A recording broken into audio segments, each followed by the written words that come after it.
As the great Buddha once said, peace comes from within. Do not seek it without.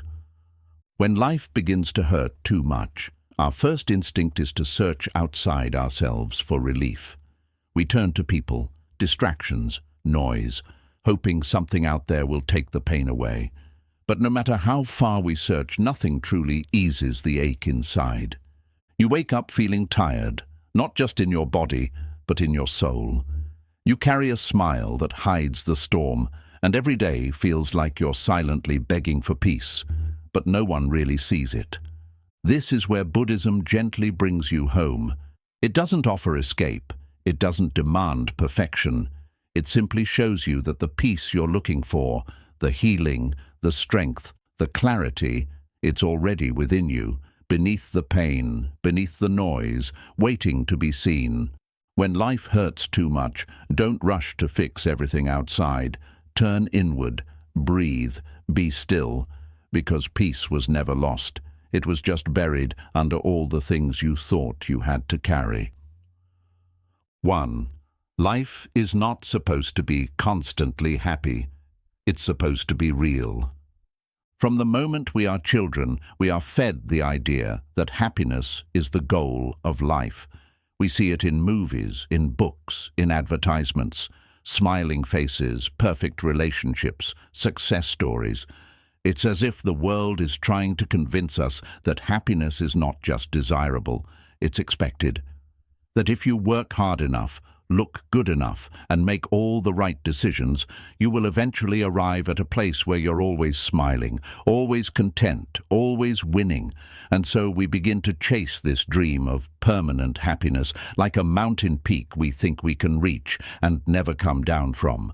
But then life happens. We get hurt. People disappoint us. Plans fall apart. Unexpected losses shake our hearts. And suddenly, we start to feel something very human: sadness, fear, confusion, pain. And instead of accepting these as natural experiences, we panic. We feel like something must be wrong with us.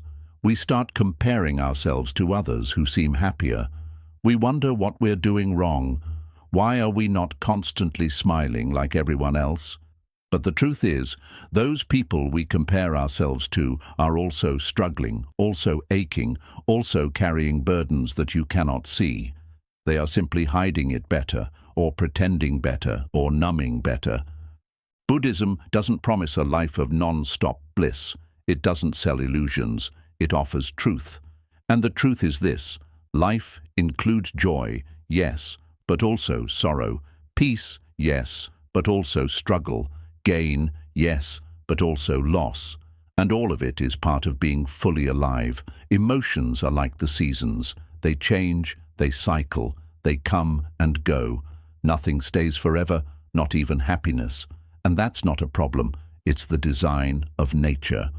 To live authentically is to stop chasing a fantasy where you only feel the emotions you like and begin embracing the full spectrum of what it means to be human.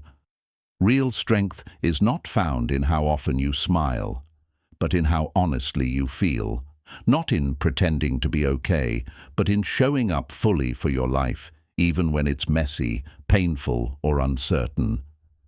The moment you stop demanding that life always feel good is the moment you begin to actually live. You stop resisting reality. You start making peace with what is. You stop trying to escape sadness and begin learning from it. You stop feeling broken when things go wrong and begin trusting that difficulty has its own wisdom. When you accept that life isn't meant to be constantly happy, but constantly real, you stop being so hard on yourself. You stop expecting perfection from yourself and others. You stop pretending and start feeling. And in that deep acceptance, something more powerful than happiness begins to grow inside you. It's not always exciting, it doesn't always sparkle, but it's steady, it's calm, it's clear, it's peace. And peace, unlike happiness, doesn't depend on everything going right. Peace arises when you stop resisting what's wrong. It grows when you stop needing every moment to feel good and start honoring every moment for what it is. You may not always be happy, but you can always be present. You may not always be smiling, but you can always be aware. And that awareness is what transforms suffering into insight. So let go of the illusion that happiness is a destination. You were not born to chase smiles. You were born to feel, to learn, to grow. Let life be real. And you will discover that in its realness, even the pain has beauty, even the sorrow has meaning, and even your hardest moments are preparing you for something deeper than you can yet understand. 2. Breathe through the storm. Your breath is a lifeline. When life becomes too heavy, when your heart feels like it's sinking and your thoughts won't stop spinning, there is one simple truth you often forget. You are still breathing. In the middle of emotional storms, grief, anxiety, or heartbreak, the breath becomes shallow, almost forgotten. You're so focused on the pain that you forget the one tool that is always with you, the one anchor that asks for nothing but awareness. In Buddhism, the breath is not just something you do, it is a doorway back to the present moment. It is the most direct, most natural, and most available path to healing. When the world feels overwhelming and you don't know how to fix anything around you, the breath whispers, "Start here." You don't need to solve the storm, you just need to survive this moment. And your breath can carry you through that moment, one inhale, one exhale at a time. It doesn't matter how chaotic your mind feels, it doesn't matter how deep your sorrow runs. The breath doesn't ask for perfection. It doesn't judge your thoughts. It doesn't demand you feel better right away. It simply offers itself as a space, an inner refuge you can return to over and over again. And the more you return to it, the more you realize that this storm you're in does not own you. It's passing through you, and your breath is the bridge that takes you from fear to calm, from resistance to acceptance, from fragmentation to wholeness. Breathing deeply is not weakness, it is presence. It is your way of saying, "I choose to stay," not because it's easy, not because everything is okay, but because you are learning to face life gently without abandoning yourself. You are learning that it is okay to slow down, that healing does not come through force, but through softness, patience, and attention. When you consciously breathe, you bring your mind back to the body. And when your mind returns to your body, you are no longer lost in the past or the future. You are no longer fighting ghosts of what happened or fearing shadows of what might come. You are here. And here, even with pain, you can find a sense of safety. Even in the chaos, there is stillness waiting beneath the surface. That stillness is not something you create. It's something you uncover by calming your nervous system and listening deeply to what this moment needs from you. So the next time your heart feels like it's breaking or your mind feels like it's drowning, don't rush to fix your life. Just breathe, not shallow and fast, but slow and full. Inhale and feel your chest expand like a soft balloon. Exhale and let the tension melt from your shoulders. Feel the air as it enters you. Feel the life force that moves through you. That is your lifeline. That is your guide. No matter how dark your circumstances may be, the breath reminds you that you are alive. And as long as you are alive, there is space for healing. There is time to begin again. You may not know what comes next, but your breath does. It leads you gently, one peaceful moment at a time, until the storm begins to quiet and the path forward reveals itself, quietly, patiently, and without fear. 3. Stop running from the pain. It's not your enemy. When pain enters your life, your first instinct is to get rid of it. You look for the fastest way to escape it, numb it, silence it. You keep yourself busy. You distract your mind. You scroll endlessly. You tell yourself, "It's fine, I'm fine," even when everything inside you is screaming. And it makes sense. Who wants to feel broken? Who wants to sit with heartache, loss, or fear? But the more you run, the louder the pain becomes. It finds you in the silence. It creeps into your thoughts when you least expect it. It becomes heavier each time you try to avoid it. Buddhism teaches that pain is not your enemy. It is your messenger. It is not here to punish you, but to show you something you haven't fully seen, to open your eyes to the truth you've been avoiding. Pain is not a sign of weakness. It is the language of transformation. When you stop running from it and instead sit with it quietly, without judgment, you begin to understand that pain does not want to destroy you. It wants to guide you back to yourself. Running from pain is like running from your shadow. It doesn't matter how fast you go or how far you travel, it stays with you. You cannot escape what is already inside you. You can only face it. And in that facing there is power, real power. Not the kind that makes you feel strong on the outside, but the kind that helps you soften on the inside. The kind that allows you to cry without shame, to feel without resistance, to fall apart and still be whole.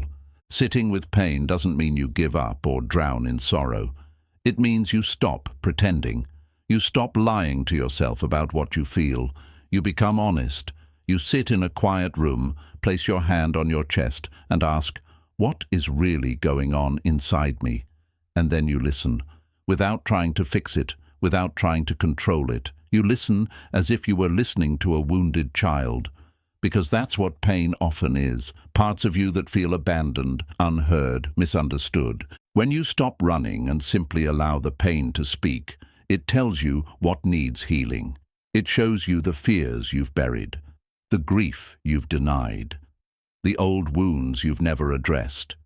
And while that may feel overwhelming at first, what's even more overwhelming is carrying all of that pain silently for years, pretending you're okay.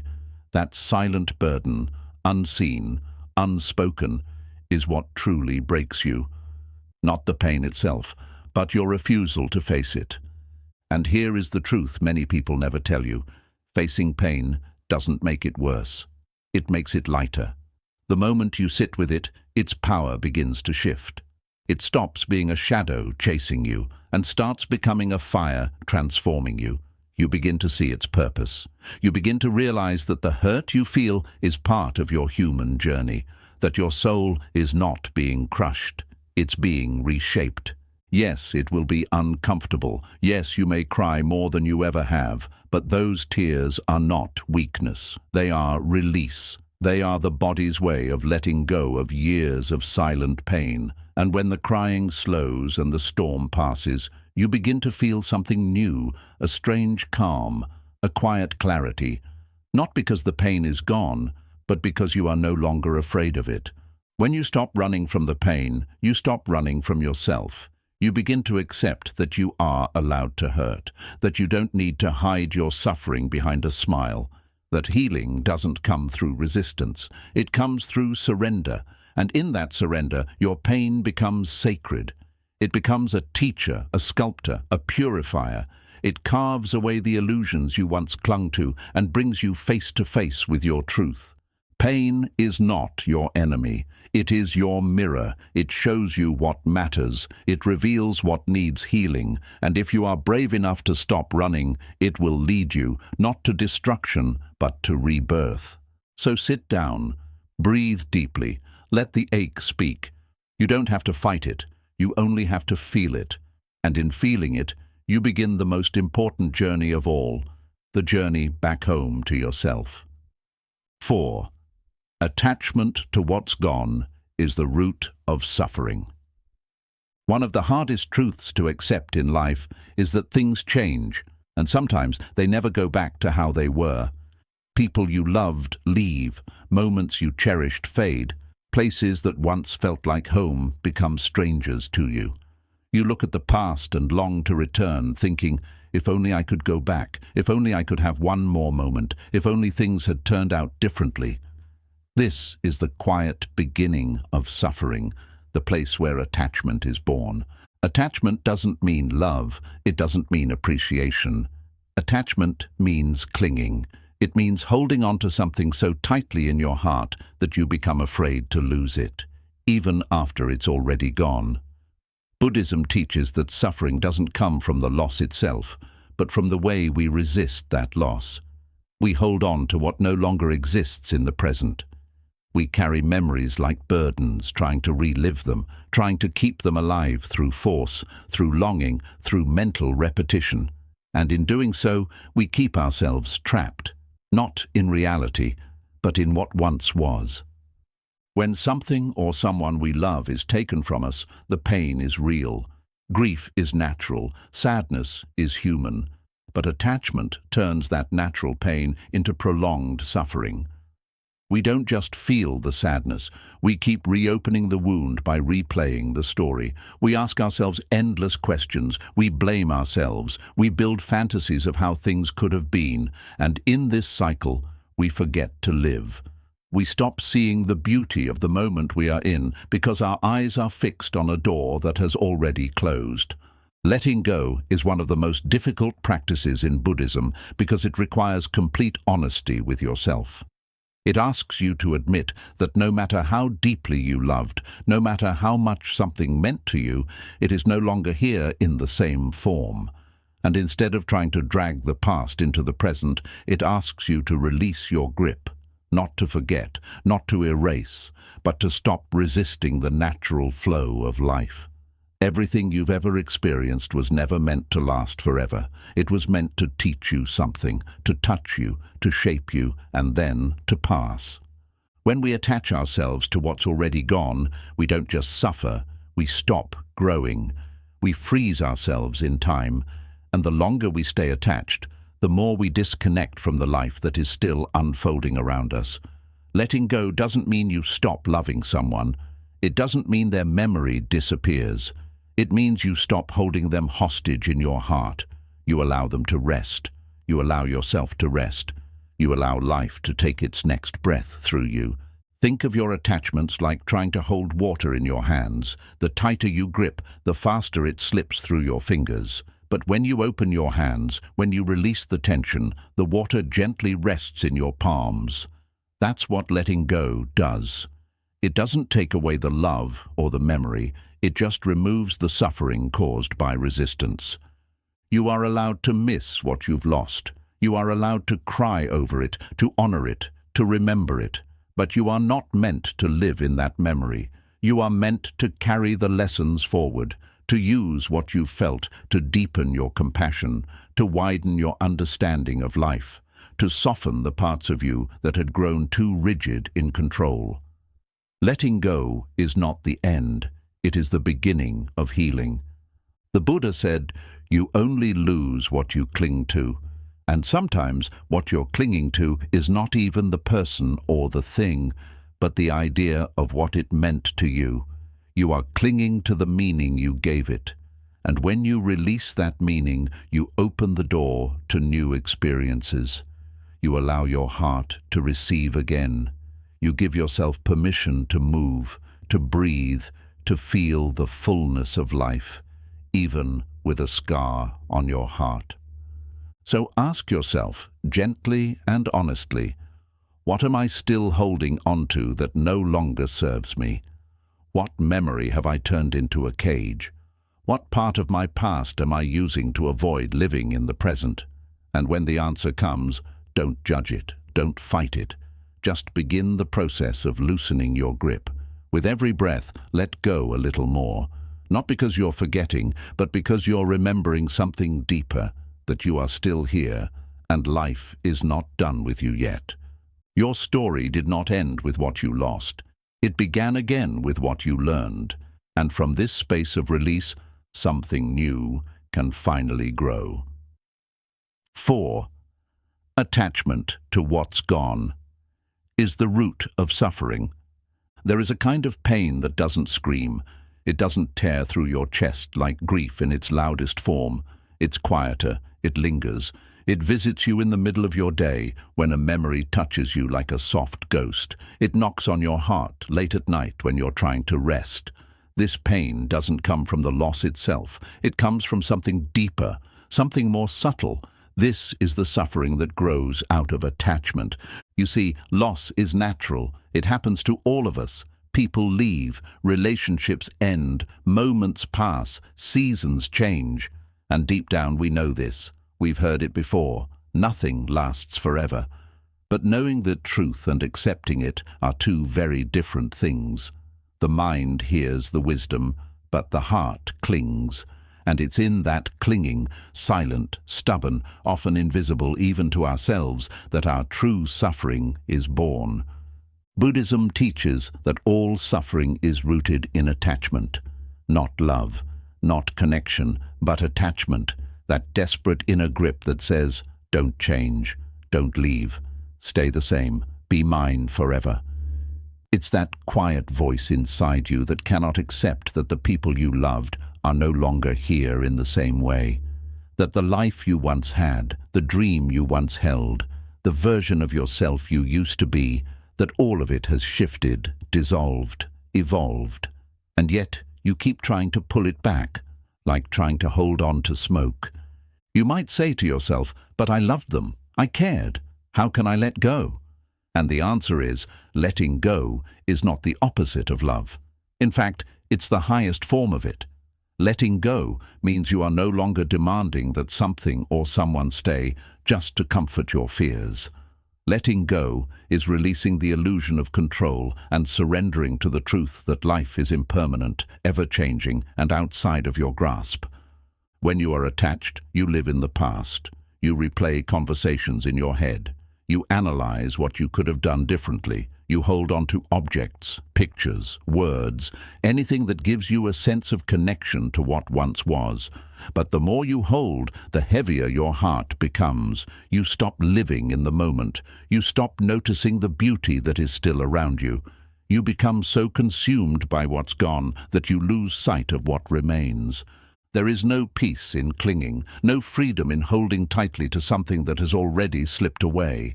And yet, so many people live their entire lives this way, haunted not by what happened, but by their refusal to let it go. That's why the Buddha's teachings are so radical and so liberating. He doesn't tell you to forget. He doesn't tell you to erase your feelings. He tells you to release your attachment to permanence, to stop demanding that things stay when they were never meant to. Imagine for a moment holding a beautiful flower in your hands. It blooms with color, with fragrance, with life, and then it begins to wilt. The petals curl, the scent fades. Would you try to glue each petal back? Would you force it to stay in bloom? Or would you honor it by letting it return to the earth and carry the memory of its beauty in your heart without needing to hold its body in your palm? That is what letting go truly means. It means honoring the memory, keeping the lesson, and releasing the weight. It means allowing the people who left to be at peace instead of dragging their absence into every new moment.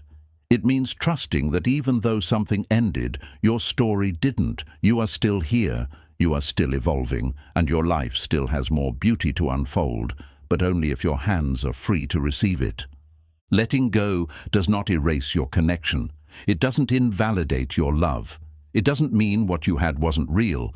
It simply means you are choosing to move with life rather than against it. You are choosing to soften instead of harden, to grow instead of remain frozen in a moment that has already passed. The more you release, the lighter you become. The less you demand permanence, the more you discover joy in impermanence. You begin to see the sacred in change, the divine in the unfolding, the beauty in things that don't last. That is the heart of the Buddhist path, learning to live with open hands, open eyes, and an open heart. And yes, there will be pain, there will be tears, but that is not weakness. That is your heart shedding what no longer fits. It is your soul breathing again after years of holding on too tightly. It is the quiet strength of someone who has accepted that what is meant for them will stay, and what is meant to leave will teach them.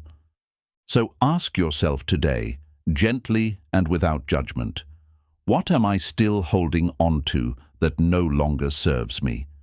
Whose voice am I replaying in my mind, trying to keep them alive?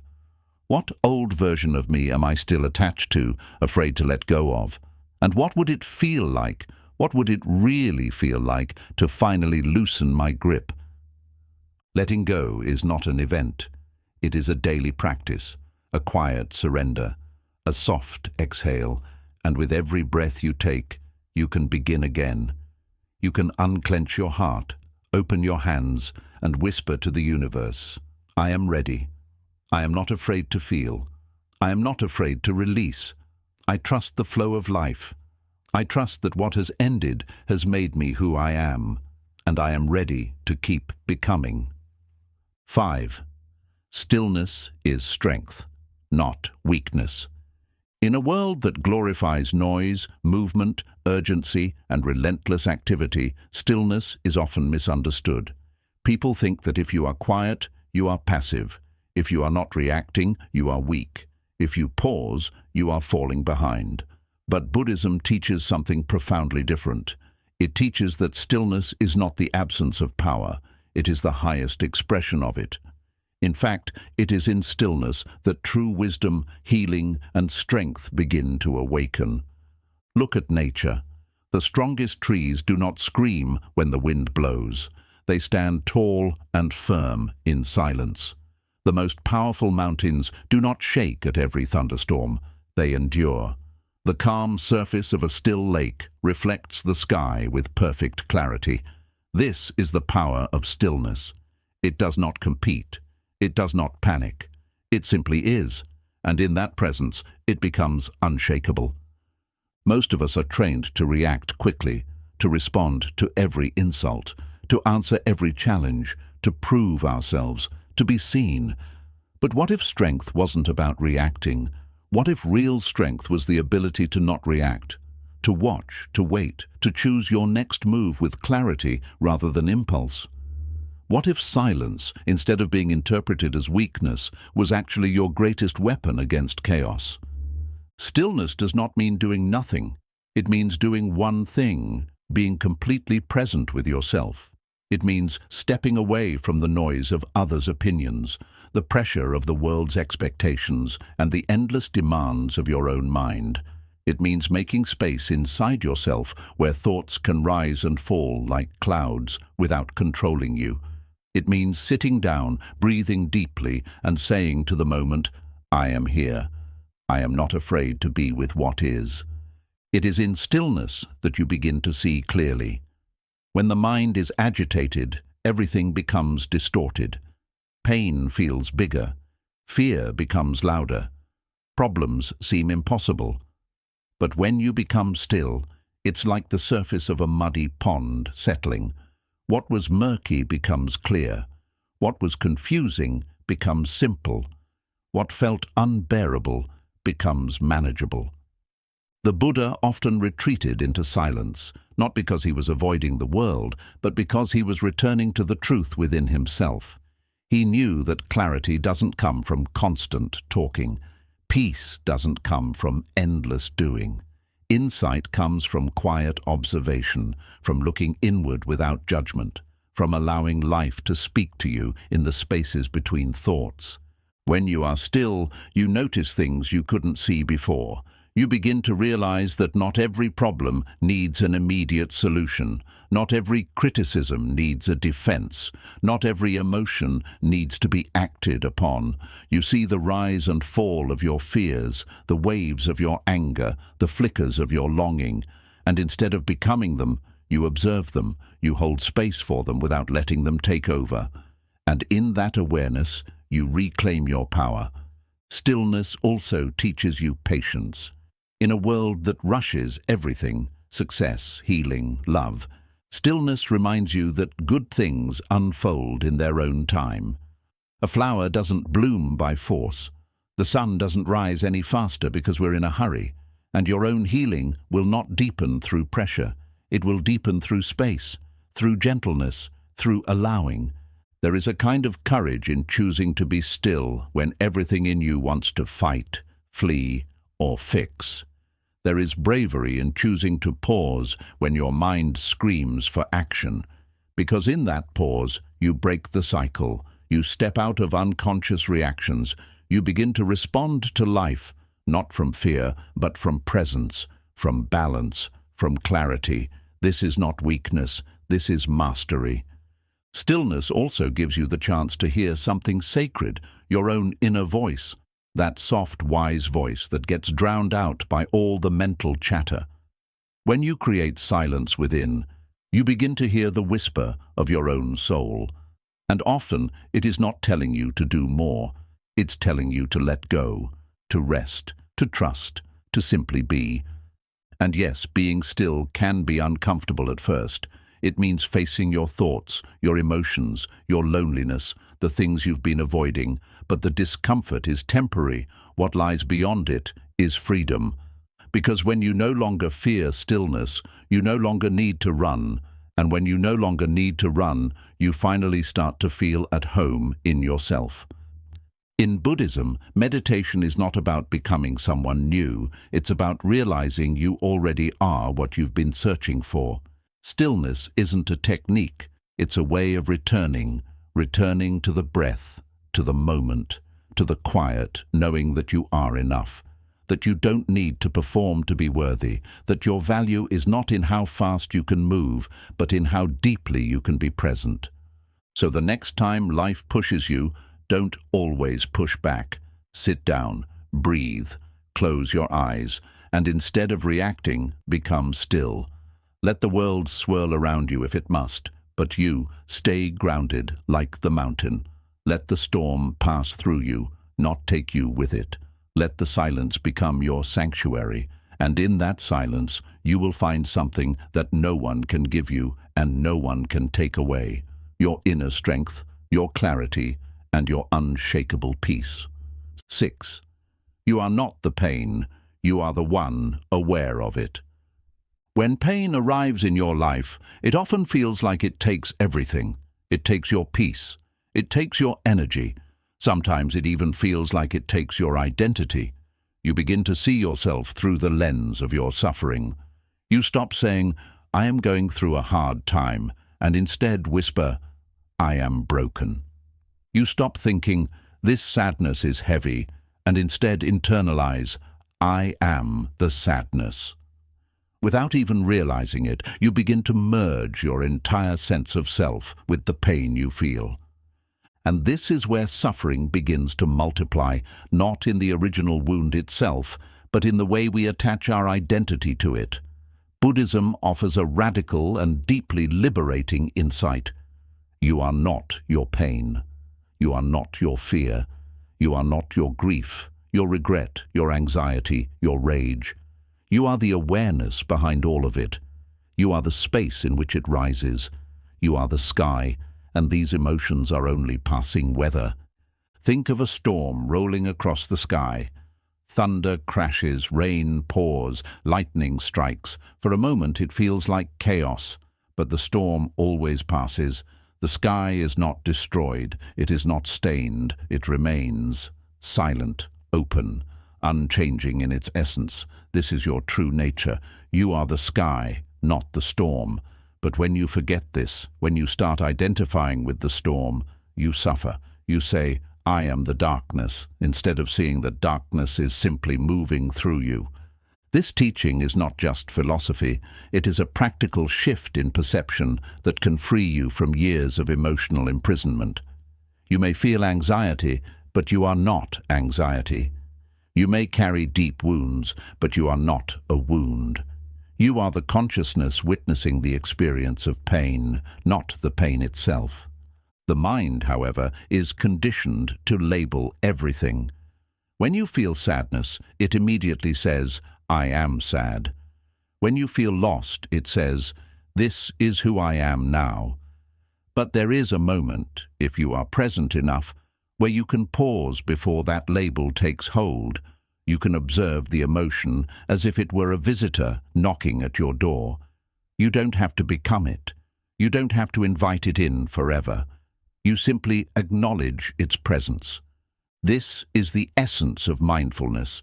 It is the ability to notice what is happening within you without getting swept away by it. When you bring gentle awareness to your inner world, you begin to realize that your thoughts are not facts and your feelings are not permanent. They are like waves on the ocean, rising, cresting and falling. No matter how strong the wave, the ocean remains, deep, vast, unshaken. You may ask, but what about trauma? What about deep grief that doesn't go away? These are not small things. They live in the body.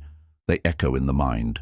They show up in relationships, in decisions, in quiet moments when you think you're fine. Buddhism does not ask you to deny these things. It asks you to meet them with presence, with compassion, and most importantly, with the remembrance that they are not who you are. When you sit with your pain in meditation, or in silence, or in nature, you begin to feel the space between you and the sensation.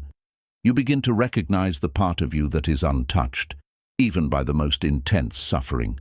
That part of you, the watcher, the witness, the deep self, is your true nature. It is always there, whether you are laughing or crying, at peace or in turmoil. To realize this is not to ignore your suffering, it is to place it in its proper place. You are not the prison, you are the one noticing the walls. And in that noticing, you begin to realize the door has always been open.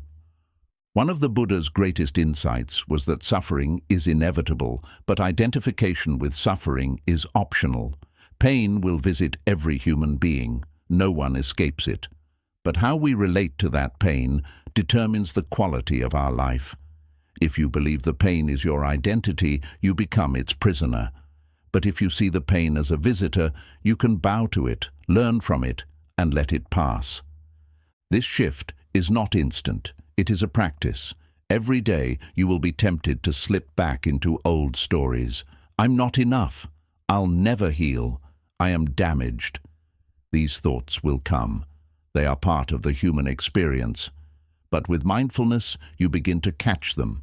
You begin to say, there is the thought again. But I do not have to believe it. I can observe it. I can choose to let it go. And with each moment of choosing awareness over identification, you reclaim a little more of your freedom. Even your most painful emotions, when observed with compassion, begin to soften. They no longer feel like enemies. They feel like signals. They point to unmet needs, unhealed parts of your heart, and forgotten truths about yourself. And when you sit with them, not to judge them, but to understand them, they lose their grip. They stop being monsters and start becoming messengers. Imagine a deep cave within yourself. At the center of that cave burns a small but steady flame. That flame is your awareness, your true self. It cannot be extinguished, no matter how violent the storm above, no matter how loud the world becomes, no matter what happens to your body, your mind, or your circumstances. That flame continues, quiet, present, unmoving. When you begin to live from that flame instead of from your passing emotions, life starts to change. You become less reactive, less thrown by every shift in mood, less dependent on other people to validate you. You begin to feel grounded, not because life got easier, but because your center became stronger.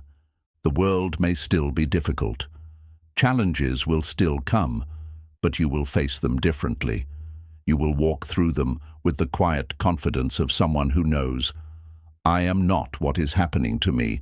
I am the one it's happening through.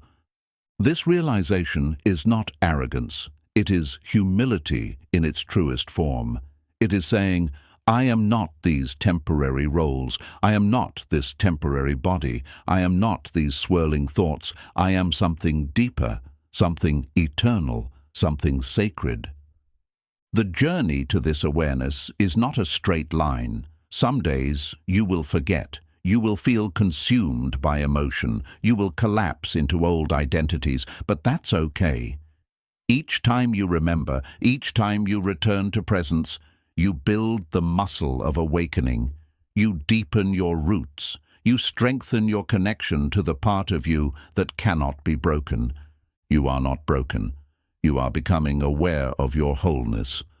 So the next time pain visits you, pause, breathe. Instead of saying, why is this happening to me? Try asking, who is the one noticing this pain? And then be still. Listen for the silence beneath the noise. The watcher is there, always. You don't have to get rid of your pain to find peace. You only have to remember who you are beneath it. That remembrance is the beginning of true liberation, and from that place, life no longer breaks you. It deepens you, it teaches you, it invites you to love even in the midst of sorrow, to stand even when your knees tremble, to breathe even when the world feels heavy. You are not the pain. You are the space in which the pain comes and goes. And that space, that still, sacred space, is limitless. 7. Let the pain shape you, not shatter you. Pain is one of the greatest teachers life can offer, yet it is also the one we resist most. When suffering touches our lives, our instinct is often to recoil, to reject it, to ask, "Why me?" We see pain as a punishment, as something cruel and senseless. We pray for it to end, to disappear, to leave us unchanged. But life does not work that way. Suffering is not random. It does not arrive without a purpose. Buddhism teaches that while pain is inevitable, how we relate to that pain defines the direction of our journey. Pain can either shatter you or shape you. It can close you off, or it can open you wide. It can harden you into bitterness, or soften you into compassion. The choice, though difficult, is always yours. When pain strikes, it does not ask for permission. It enters like a wave, flooding the body, the heart, the mind. Sometimes it is triggered by a sudden loss, a betrayal, a broken dream. Other times it creeps in slowly, like a quiet ache that grows over time. But no matter how it comes, pain disrupts your sense of control. It humbles you. It brings you face to face with your own vulnerability. And in that vulnerability, a doorway appears. The doorway is not easy to walk through, but it leads to something sacred. You see, suffering invites you to see what lies beneath the surface of your life.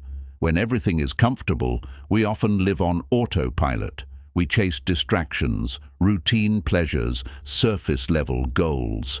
But when pain breaks through, all of that falls away. The illusions collapse, the masks come off. Suddenly, the questions become deeper. What truly matters? Who am I without all the things I thought defined me? What kind of person do I want to be, even in my darkest hour? Pain forces you to confront the truth of yourself, and in that confrontation, transformation begins. Buddhism teaches that the lotus flower, one of the most beautiful and sacred symbols of enlightenment, grows only in the mud. Without the mud, there is no lotus. Without the darkness, there is no light. Without the pain, there is no awakening. This is not just poetic language, it is spiritual truth. The suffering you endure is not here to destroy you. It is here to guide you deeper into yourself, to strip away what is false, to help you become someone more real, more whole, more awake. And yet, many people allow pain to define them in the wrong way. They carry their wounds like armor. They become angry, cynical, closed off. They stop trusting. They stop loving. They live their lives in defense, always protecting the part of themselves that once got hurt. But in doing so, they build walls so high that even healing cannot enter. They confuse survival with growth. They forget that healing is not about pretending it never happened. It's about choosing what happens next. To let pain shape you means to stay soft in the face of hardship. It means allowing yourself to feel fully, not just the hurt, but the depth that comes with it. Pain reveals how deeply you can care, how much your heart can hold. If you let it, pain will deepen your compassion for others. It will make you more gentle with those who are suffering. It will teach you that every person you meet is carrying something heavy, even if you can't see it.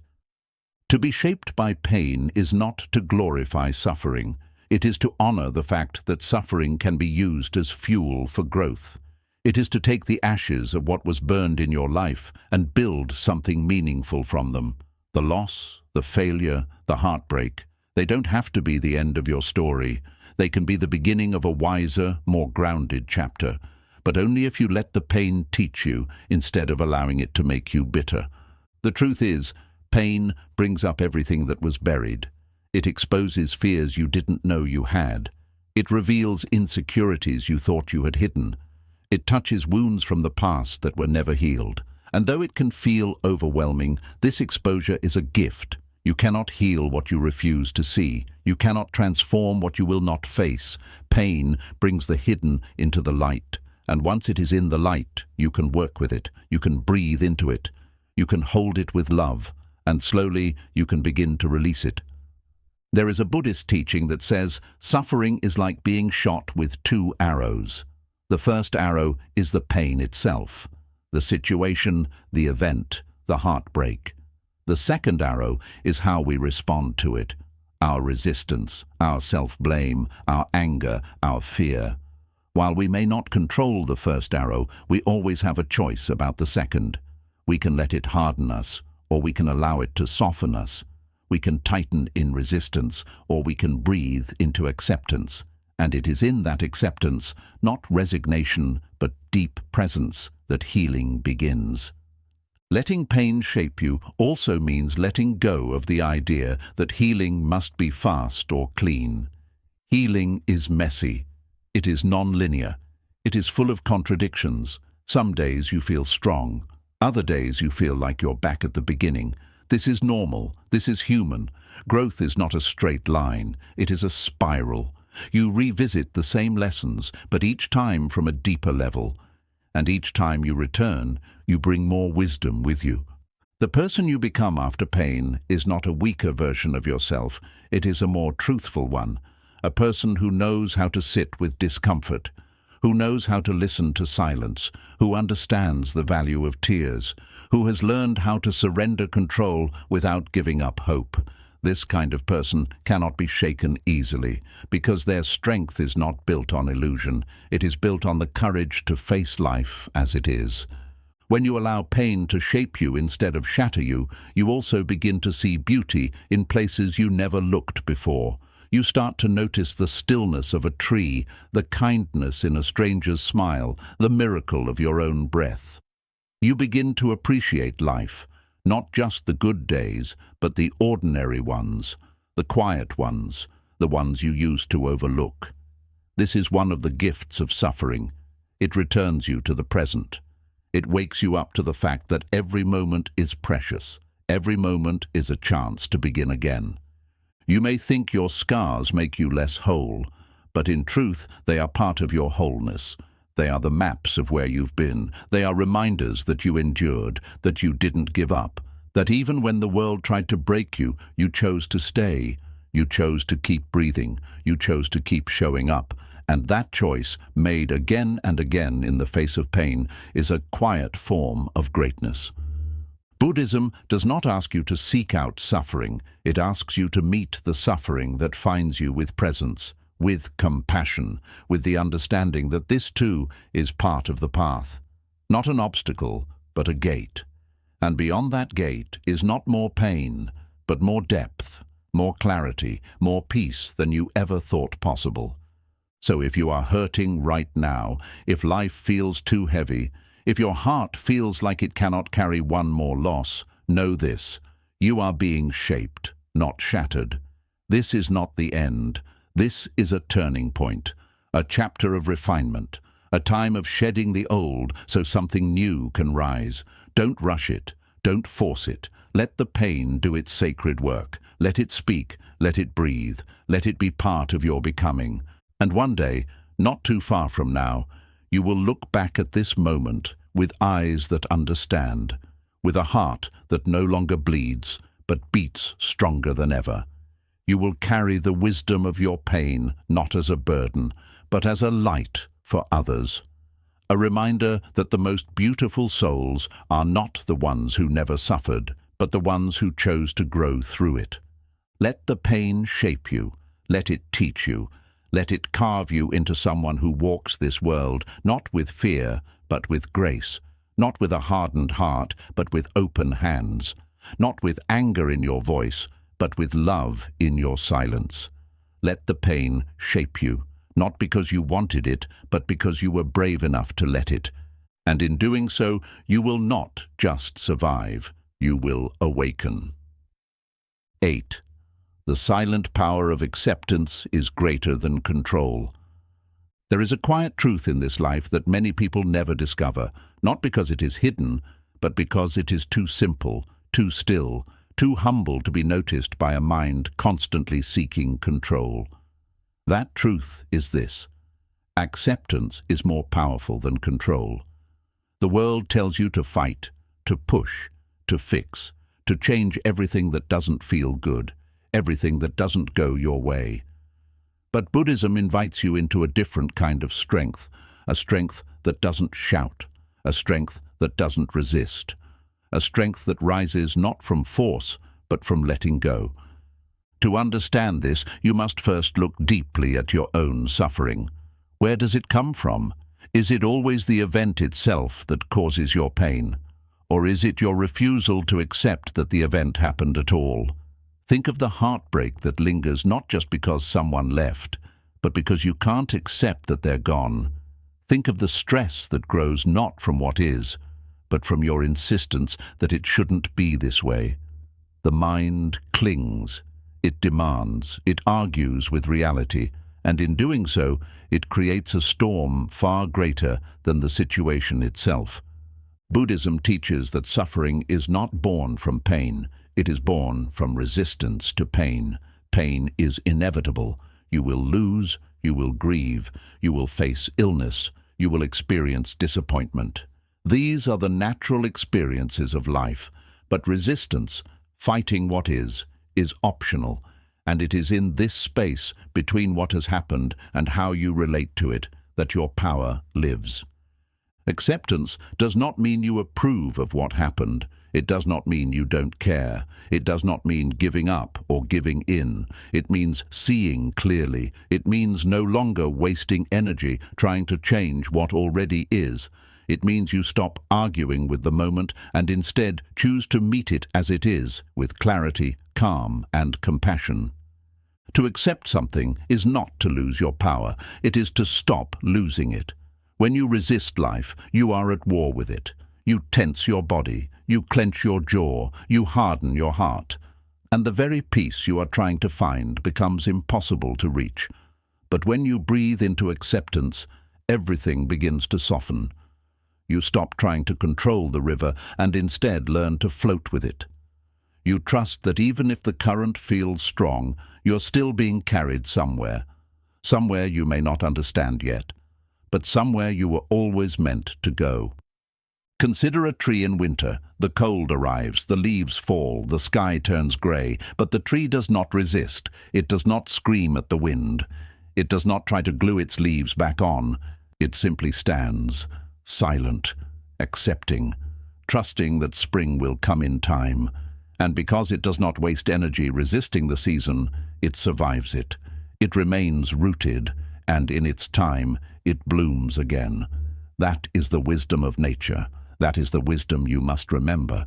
Control feels good in the short term. It gives you the illusion of certainty. It makes you feel like you are safe, like you are winning.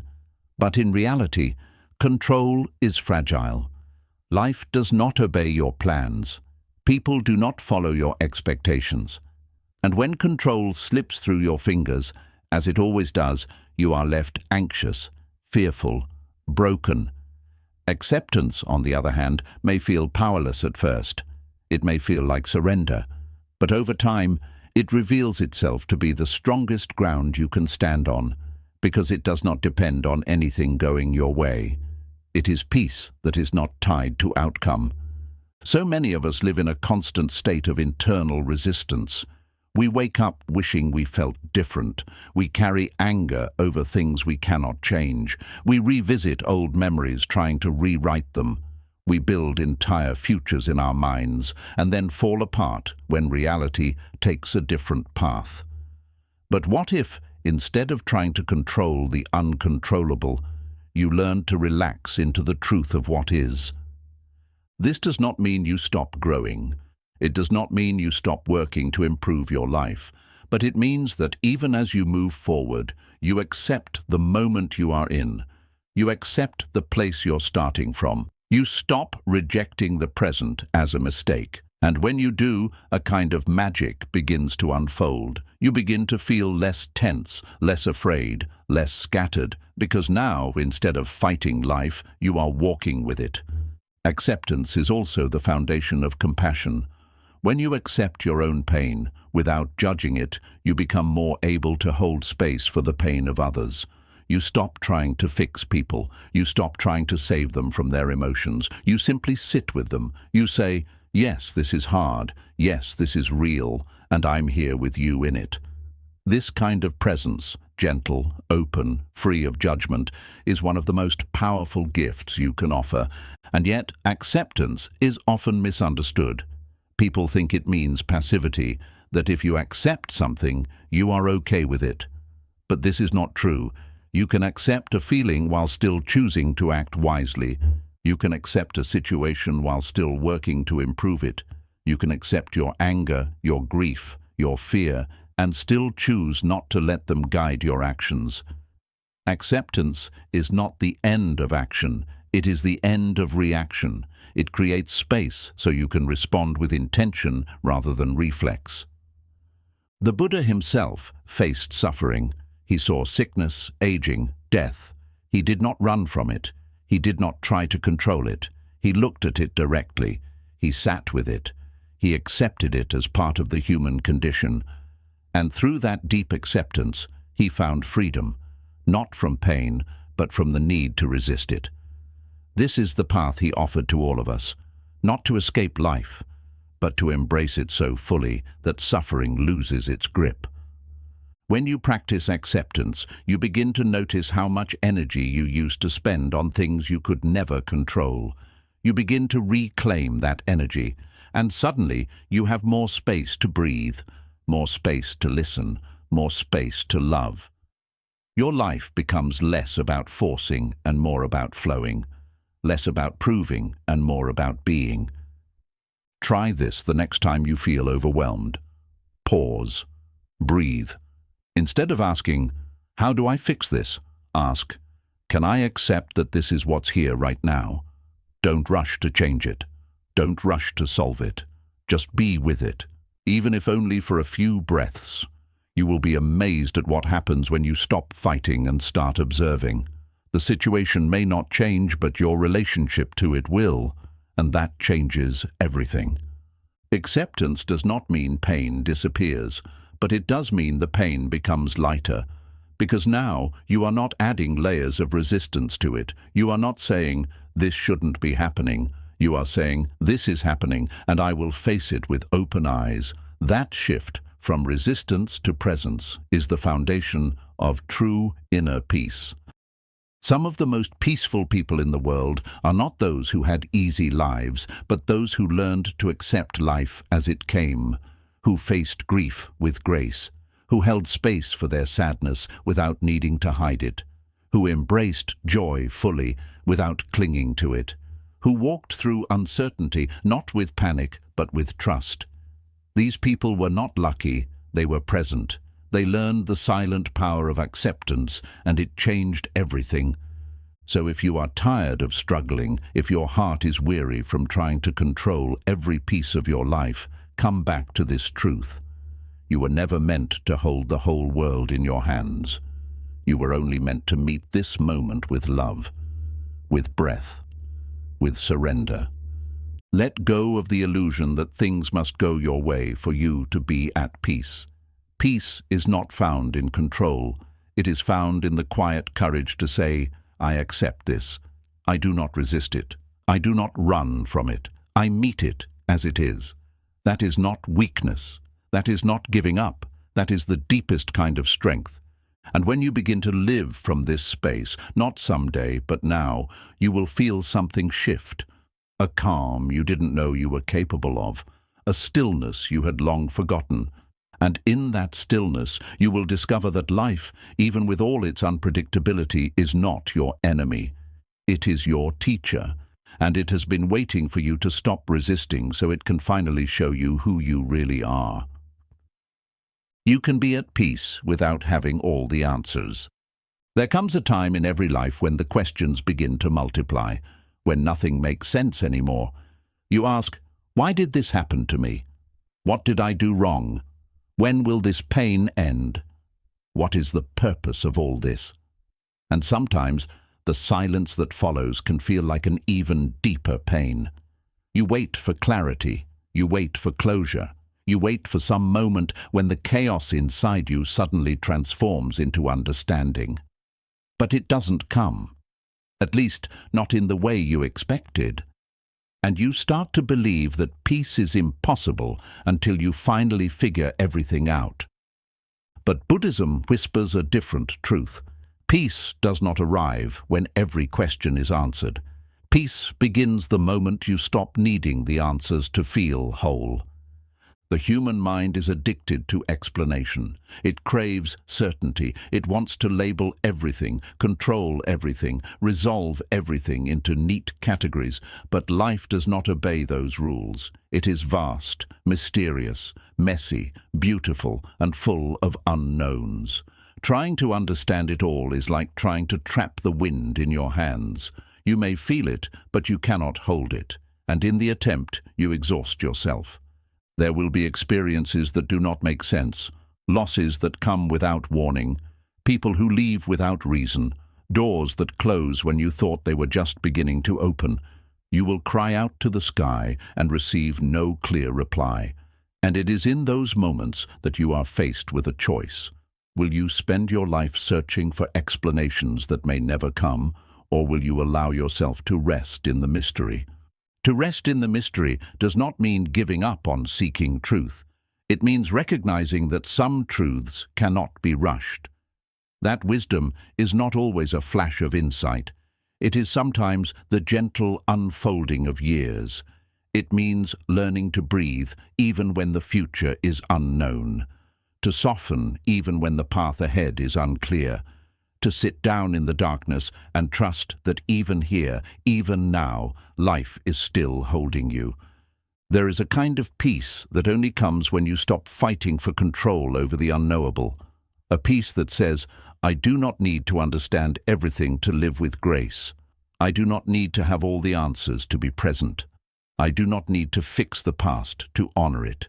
I can be here exactly as I am, with open hands and an open heart. The Buddha himself taught that clinging to certainty leads to suffering, that freedom comes not from knowing, but from letting go. He did not offer all the answers. Instead, he offered a path, a way of living that brings you into alignment with the reality of impermanence, interdependence, and emptiness. And through that alignment, you discover that you do not need to hold the universe in your mind to be in harmony with it. Think of the moon reflected in a still lake. The moon does not demand that the water be clear before offering its light. It simply shines. And when the water is calm, it reflects back that light with perfect clarity. Your heart is the lake. Your peace is the reflection. And the more you try to stir the water with endless questions, the more distorted that reflection becomes. But when you stop, when you sit, when you breathe deeply and allow the water to settle, the clarity returns, not because you found the answers, but because you no longer needed them. So many people tie their peace to conditions.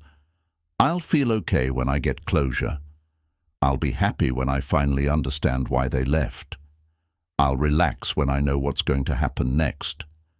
But these are illusions. There is no perfect closure. There is no final answer that heals all wounds. What heals is presence. What soothes is acceptance. What liberates is the willingness to be here, now, in the middle of your questions, with compassion for your own confusion. To live without all the answers is not a failure. It is a spiritual maturity. It is the humility to admit that you are part of something greater than your mind can comprehend. It is the courage to stand in the unknown and still be kind, still be gentle, still love. This doesn't mean you stop asking questions. Questions can be sacred. They can guide your reflection, open your heart, lead you into deeper understanding. but ask them like a poet, not a prosecutor.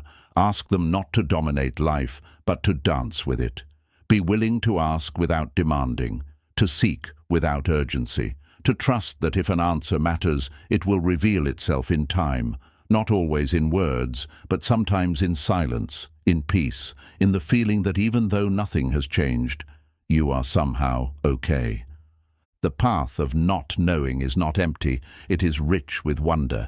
It teaches you to look at a flower without needing to name it, to watch a sunset without needing to measure its color, to hold someone's hand without knowing where the relationship will go.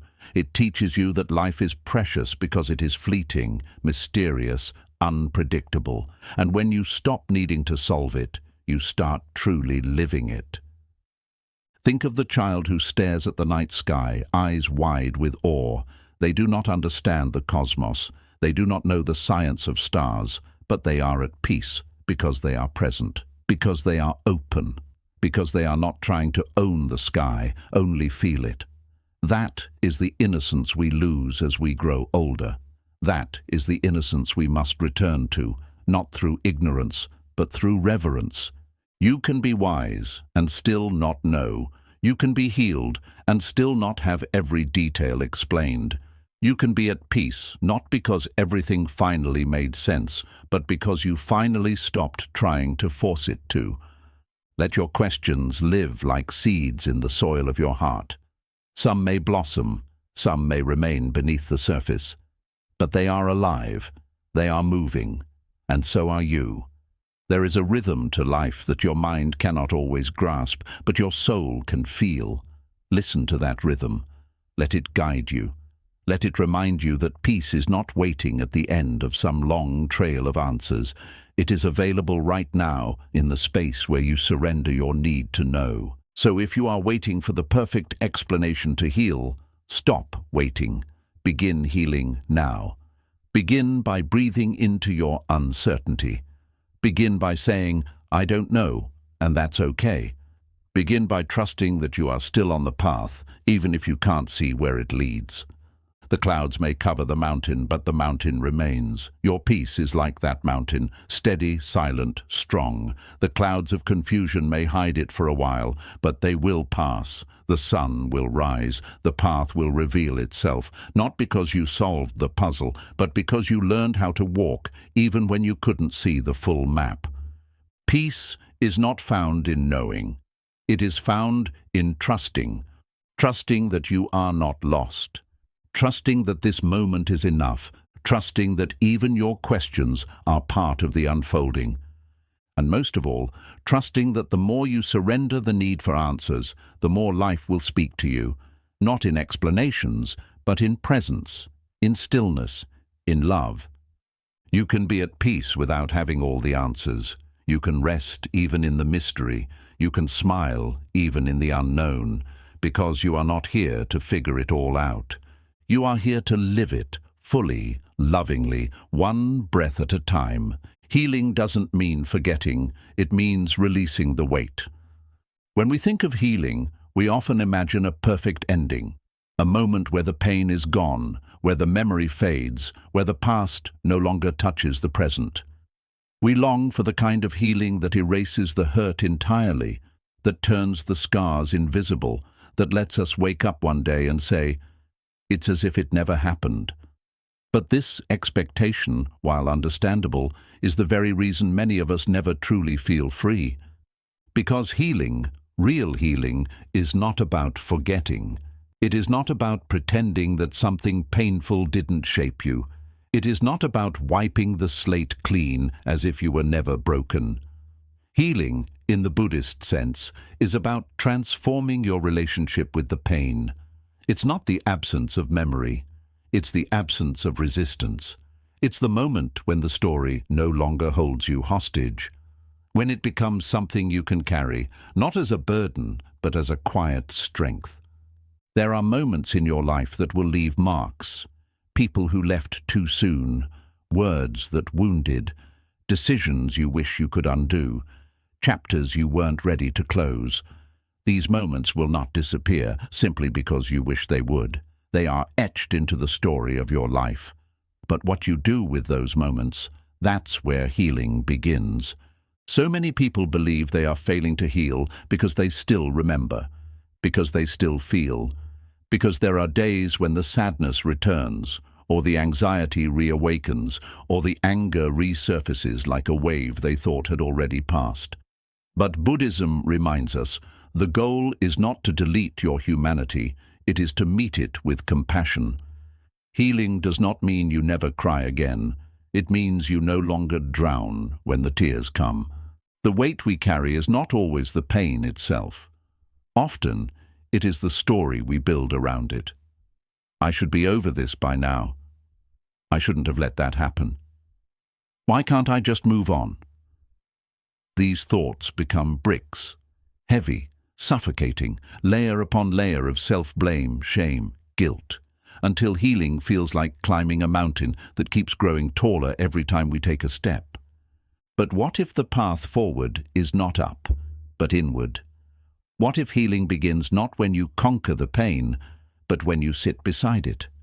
When you stop trying to fix what happened and instead breathe into the truth that it happened, and you're still here? Releasing the weight doesn't mean discarding the memory. It means releasing the grip the memory has on your sense of identity. You can still remember the person who left and not feel bitterness. You can still think of the mistake you made and not feel crushed by shame. You can still revisit the moment everything changed and not be pulled under by it. This is what it means to heal, to remain aware of the past while no longer being controlled by it. In Buddhist practice, we are taught to observe the mind like watching clouds pass across the sky. We do not fight the thoughts. We do not chase them. We simply notice them and return to the breath. In this same way, healing invites us to observe our wounds, not to relive them, not to argue with them, but to offer them space, to allow them to rise and to let them pass. Not because they are unimportant, but because they no longer define the whole sky. The heart, like the body, knows how to heal if we stop picking at the wound.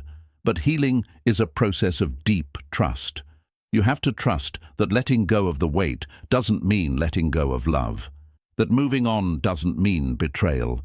That peace is not betrayal of your past. It is a promise to your future. You are not dishonoring what you lost by choosing to live again. You are honoring it in the most sacred way possible by letting it become your teacher, not your prison. There is a story in Zen Buddhism of a monk who carried a heavy bag up a long mountain path. With every step, his back ached, his legs trembled. He looked at the other monks walking with ease and wondered why he could not do the same. Finally, a teacher stopped him and said, "Why do you carry this burden when it is no longer needed?" The monk replied, "Because it is all I have left of what once mattered." The teacher gently smiled and said, "Then make what once mattered part of your walk, not part of your weight." This is what healing invites you to do, to take what happened and fold it into the way you walk, the way you speak, the way you listen, the way you show up for others. Let the pain soften you, let the memories deepen you, but do not carry them like chains. Carry them like tools, tools that allow you to live with more wisdom, more compassion, more grace. It's important to understand that you may never feel finished. And that's okay. Some griefs live in you forever, not as open wounds, but as quiet reminders of your capacity to love, to endure, to begin again. Healing does not mean erasing the echo. It means the echo no longer stops you from singing. You may wake up some mornings and still feel the ache, the emptiness, the sorrow. This doesn't mean you haven't healed. It means you are human. Healing is not a one-time event. It is a lifelong practice, a daily surrender, a choice to keep showing up for yourself, even when the past whispers old stories in your ear. And you will be tempted to revisit those stories. The mind will try to convince you that you need to fix what's already over. That if you think about it long enough, analyze it deeply enough, you'll finally find the perfect answer. But no amount of thinking will undo the past. The only real peace is found in presence, in learning how to feel fully, forgive gently, and live freely. Forgiveness is a part of healing, but not in the way the world often portrays it. It's not about saying what happened was okay. It's not about absolving others of responsibility. It's about freeing yourself from the cycle of pain. It's about choosing not to let anger be the lens through which you see the world. It's about choosing softness, not because you're weak, but because you're wise enough to know that hardness only adds more suffering. To forgive is to say, "This happened. I can't change that, but I can choose what I do with it now." And sometimes the person you need to forgive most is yourself, for the things you didn't know, for the things you couldn't stop, for the way you survived, for how long you carried the weight. Be gentle with that part of you. They were doing their best. In Buddhist meditation, there is a practice called metta, loving kindness. It is a practice of offering compassion to yourself and others. And when you sit in metta meditation, you repeat quietly, "May I be well, may I be safe, may I be free from suffering." You extend that same wish to those you love, and eventually to those who hurt you, not because they deserve it, but because you deserve to be free. Healing is the long return to love for yourself, to love for others, to love for life itself, even when it's been messy, painful, uncertain. You may never forget what happened, but you will no longer be held down by it. You will walk taller, breathe easier, speak softer, because now you're not walking with wounds, you're walking with wisdom. So if you are carrying something heavy right now, something you've carried for far too long, know this: you are not weak for struggling. You are not broken because it still hurts. You are simply human, and your heart, even now, is learning how to heal. Give it time, give it space, give it breath. And when the weight feels lighter, not because it's gone, but because you've learned how to carry it differently, know that you have already begun the healing you once thought was impossible. You do not need to forget what happened to find peace. You only need to release the belief that you must carry the pain forever. Let it go, gently, slowly, with love, and keep walking. You are becoming whole, not by erasing the past, but by making peace with it. True strength is the courage to stay soft in a hard world. In a world that often values power over presence, noise over stillness, and reaction over reflection, we are taught to build walls instead of bridges. We are taught to harden ourselves to survive. Don't let anyone see you cry. Never show weakness. Be strong. But what does strength really mean in a world so afraid of softness? So many of us confuse strength with control. We believe strength means keeping a straight face when our heart is breaking. We believe it means burying our emotions so we don't look vulnerable. We believe it means walking away before we get too close, or speaking louder so no one hears our trembling voice. And in doing so, we forget something sacred, that softness is not the opposite of strength. It is a deeper, truer form of it, a strength that doesn't protect through armor, but through authenticity. Buddhism does not define strength as domination. It defines it as equanimity, the balanced mind that does not cling to praise nor collapse under blame. It defines it as compassion, the willingness to open your heart again and again, even after it's been hurt. It defines it as mindfulness, the steady awareness that notices the pain, the joy, the confusion, and meets it all with gentleness. True strength is not the refusal to feel. It is the willingness to feel fully and not be swept away. It is allowing grief to move through you without turning it into bitterness. It is feeling fear without letting it shut your heart. It is choosing to love when it would be easier to close, to listen when it would be easier to defend, to remain kind when the world gives you every excuse not to be. Imagine a flower growing in the cracks of a stone wall. It is small, delicate, easily overlooked, and yet it grows anyway, without demanding attention, without needing permission. It faces the sun. It opens. That is strength, not in how loud it is, not in how protected it is, but in its willingness to stay soft in a place that was not designed for softness. There is a story in Buddhist tradition of a monk who was known for his gentle demeanor. A student once asked him, "How are you so calm in the face of conflict? How do you stay kind to people who insult you?" The monk replied, "Because I do not confuse their actions with my identity. I do not mirror what I see. I respond with what I choose to be." That is real power. The power to respond, not react. The power to stay rooted in your values, even when others abandon theirs. Staying soft does not mean letting others walk over you. It does not mean tolerating abuse. It does not mean saying yes when you mean no. Softness is not weakness. It is clarity. It is knowing that your energy is too sacred to be wasted in rage, that your peace is more precious than winning a petty argument, that you do not have to raise your voice to be heard. You only have to speak with truth. Softness requires boundaries. It requires discernment. It requires the wisdom to step away from people and places that demand you become someone you are not. But even as you walk away, you do not close your heart.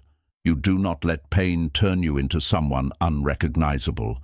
You do not let betrayal teach you that love is a mistake. You allow the lesson to shape you, but not harden you. Because once you harden, everything becomes a battle. Every conversation is a war. Every new person is a potential threat. You live guarded, disconnected, always ready to protect, but rarely ready to connect. You become your own prisoner, behind walls built for safety, but surrounded by loneliness. And deep inside, your true self, gentle, loving, alive, is waiting to return. But to be soft is not to be naive. It is not to ignore the darkness of the world. It is to see the darkness and choose to bring light anyway. To be soft is to stay tender, even when it's not fashionable. To be the one who listens while others shout. To be the one who forgives while others cling to resentment. To be the one who slows down while the world races past. The Buddha's path is the middle path, not indulgence, not denial, not hardness, not helplessness. It is balance. And in that balance, softness has a sacred place. Softness is what allows you to be present with suffering without running. It is what allows you to hold the hand of someone grieving, not because you have the right words, but because your presence is enough. It is what allows you to say, "I don't have all the answers, but I'm here. I'm with you." True strength is the mother who still sings to her child, even when her heart is weary. It is the elder who smiles, despite the pain of aging. It is the person who chooses kindness when they themselves are starving for it. It is the monk who bows to the earth every morning, not because the earth demands it, but because reverence is his language of living. And sometimes the softest acts are the bravest, saying, "I'm sorry" when pride screams otherwise, saying, "I love you" when fear says you shouldn't, letting go when your ego begs to hold on. These are not signs of weakness, these are signs of wisdom. They show that you understand life is not a competition, it is a communion. It is not about being right, it is about being real. In a world that often rewards detachment, staying emotionally alive is an act of resistance. To feel deeply in an age of numbing is courageous. To remain open when so many are closed is spiritual rebellion. Every time you choose to stay soft, you choose love over fear. You choose awareness over avoidance. You choose your higher self over the ego. And no, it won't always be easy. Your kindness will be misunderstood. Your gentleness will be mocked. Your calmness will be mistaken for passivity. But remember, the ocean does not explain its stillness to the storm. The moon does not justify its glow to the darkness. You do not need to defend your softness. You only need to embody it. When you live this way, rooted in softness, grounded in compassion, people will begin to feel something different in your presence. Not judgment, but safety. Not noise, but depth. They will feel seen, heard, held. Not because you try to fix them, but because your being offers refuge. And that is the highest form of strength, to become a place where others can return to themselves. So if you feel things deeply, do not apologize. If your heart breaks easily, do not harden it. If the world feels overwhelming, do not shut it out. Let yourself be touched by life. Let yourself be moved. Let yourself cry when the moment asks for tears, and laugh when joy bubbles up without warning. Let your softness be your superpower. Because this world does not need more armored hearts. It needs more open ones. It needs people who know how to kneel, not just rise, who know how to pause, not just push, who know how to say, I am here, I feel this, I will not close. Let the world harden if it must. But you, stay soft, not because it's easier, but because it's real, not because it's safe, but because it's sacred, not because it changes them, but because it transforms you. And in the end, your softness will not break you. It will build you. It will deepen you. It will return you to the truth that was always inside you. That you are not here to win. You are here to love. And the deepest love is the love that remains tender, even when the world forgets how to be. You don't need to rush to be whole. You are already becoming. In this fast-moving world, we are told from all sides to keep up, to keep improving, to move quickly, to always be doing something, healing faster, growing faster, fixing ourselves until we become some perfect version that finally feels worthy of rest. We race from one phase of life to another as if life is a checklist and wholeness is something to be earned only after we've completed every task and overcome every flaw. But Buddhism gently asks you to stop, to slow your breath, to look within, and to realize that you are not incomplete just because you are still in process. You don't need to rush to be whole. You are already becoming. The truth is, becoming whole is not about reaching a final destination where everything is perfectly aligned and nothing ever hurts again. It is not a moment when your past disappears or when all your scars suddenly heal at once. Becoming whole is not an achievement. It is not something you unlock by following some formula, nor is it something you have to prove to anyone else. It is something much softer, much deeper, much more alive. It is a quiet unfolding, a slow return to the truth that was always within you, that you are not broken, you are simply unfolding. But we forget this truth. We forget because the world around us rewards performance more than presence. It teaches us to compare our lives to others, to measure our progress by what we can see on the outside. We see someone smiling and think they've figured it all out. We see someone successful and assume they have no struggles. We believe we are falling behind when really we are just in a different chapter of becoming.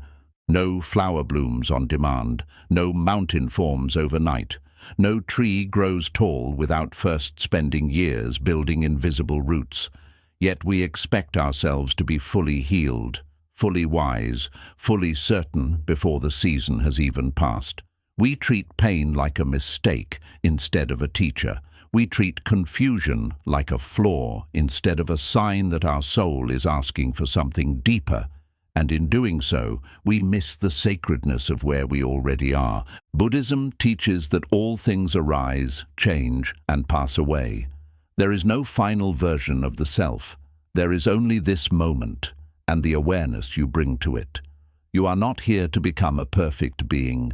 You are here to become present with your being. You are here to walk the path, not to skip ahead to the end. Think of a river. It flows not in a straight line, but through curves and bends, through still pools and roaring rapids. It does not question its pace. It does not compare its flow to other rivers. It simply moves, carrying everything it touches, shaping the land without even trying. This is how you become whole, not by force, not by rushing, but by allowing your life to unfold as it will, trusting that even the slow parts, even the painful turns, are part of the shaping. And yes, there will be days when you feel stuck, days when your progress feels invisible, days when the old patterns return and you wonder if you've gone backward. But healing is not linear. Growth is not a staircase. Becoming whole is not about moving upward, it's about moving inward. It's about sitting with what is here right now and choosing not to abandon yourself, even when you don't have all the answers. You don't have to have everything figured out today. You don't have to wake up with clarity every morning. You don't have to be finished with your pain, your grief, your uncertainty. You are not late. You are not behind. You are not failing. You are simply living. And living includes mystery, messiness, and moments of pause. Let those pauses be sacred. Let those slow days be part of your rhythm. Let your confusion be honored, not shamed. In Buddhist meditation, we are taught to observe the breath, not to control it, not to perfect it, but to notice it, to sit quietly and return to it again and again. No matter how far the mind wanders, we return to the breath. And each time we return, we are practicing wholeness, not by becoming something new, but by remembering the self that exists underneath the noise. This is what your life is asking you to do, to return to yourself, not as a project to fix, but as a home to rest in. Wholeness is not the absence of pain, it is the presence of love. Love for the self who is still figuring it out. Love for the version of you that is healing slowly. Love for the small victories no one else sees. Wholeness is not perfection. It is integrity. It is the alignment of your heart with your truth. It is waking up and saying, I don't have to be anyone else today. I just have to be here, and that is enough. You are not missing pieces. You are not unfinished. You are in motion. You are evolving. Every time you breathe through a difficult moment without running, you are becoming. Every time you offer yourself compassion when the world offers you criticism, you are becoming. Every time you choose stillness over distraction, you are becoming. And each moment of becoming is a sacred thread in the tapestry of your life. Stop waiting to feel complete before you live. Stop believing that peace is somewhere far away. Peace is not waiting for you at the end of your journey. It is quietly walking beside you, whispering, slow down. You're doing better than you think. Peace is not the reward, it is the companion. So take your time. Let your healing be slow. Let your becoming be gentle. Let your path be your own. Not everyone will understand your pace, and that's okay. Some people will rush past you. Others will tell you to move faster, but only you can feel the rhythm of your soul. Only you know when you need to rest, when you need to breathe, when you need to simply be. And even when you can't feel it, know this: you are already whole. Not because you are finished, but because you are real, because you are honest, because you are choosing to meet yourself with kindness instead of urgency. The cracks you carry do not make you less. They make you more human. They make you relatable. They make you compassionate. They allow the light to enter. In Zen, there is a concept called wabi-sabi, the beauty of things imperfect, impermanent, and incomplete. It reminds us that the chipped bowl, the weathered wood, the asymmetrical vase all carry a kind of beauty that perfection can never offer. You are wabi-sabi. You are beautiful, not despite your flaws, but because of them. You are whole, even with your uneven edges. You are sacred, even in your silence. Do not rush your blooming.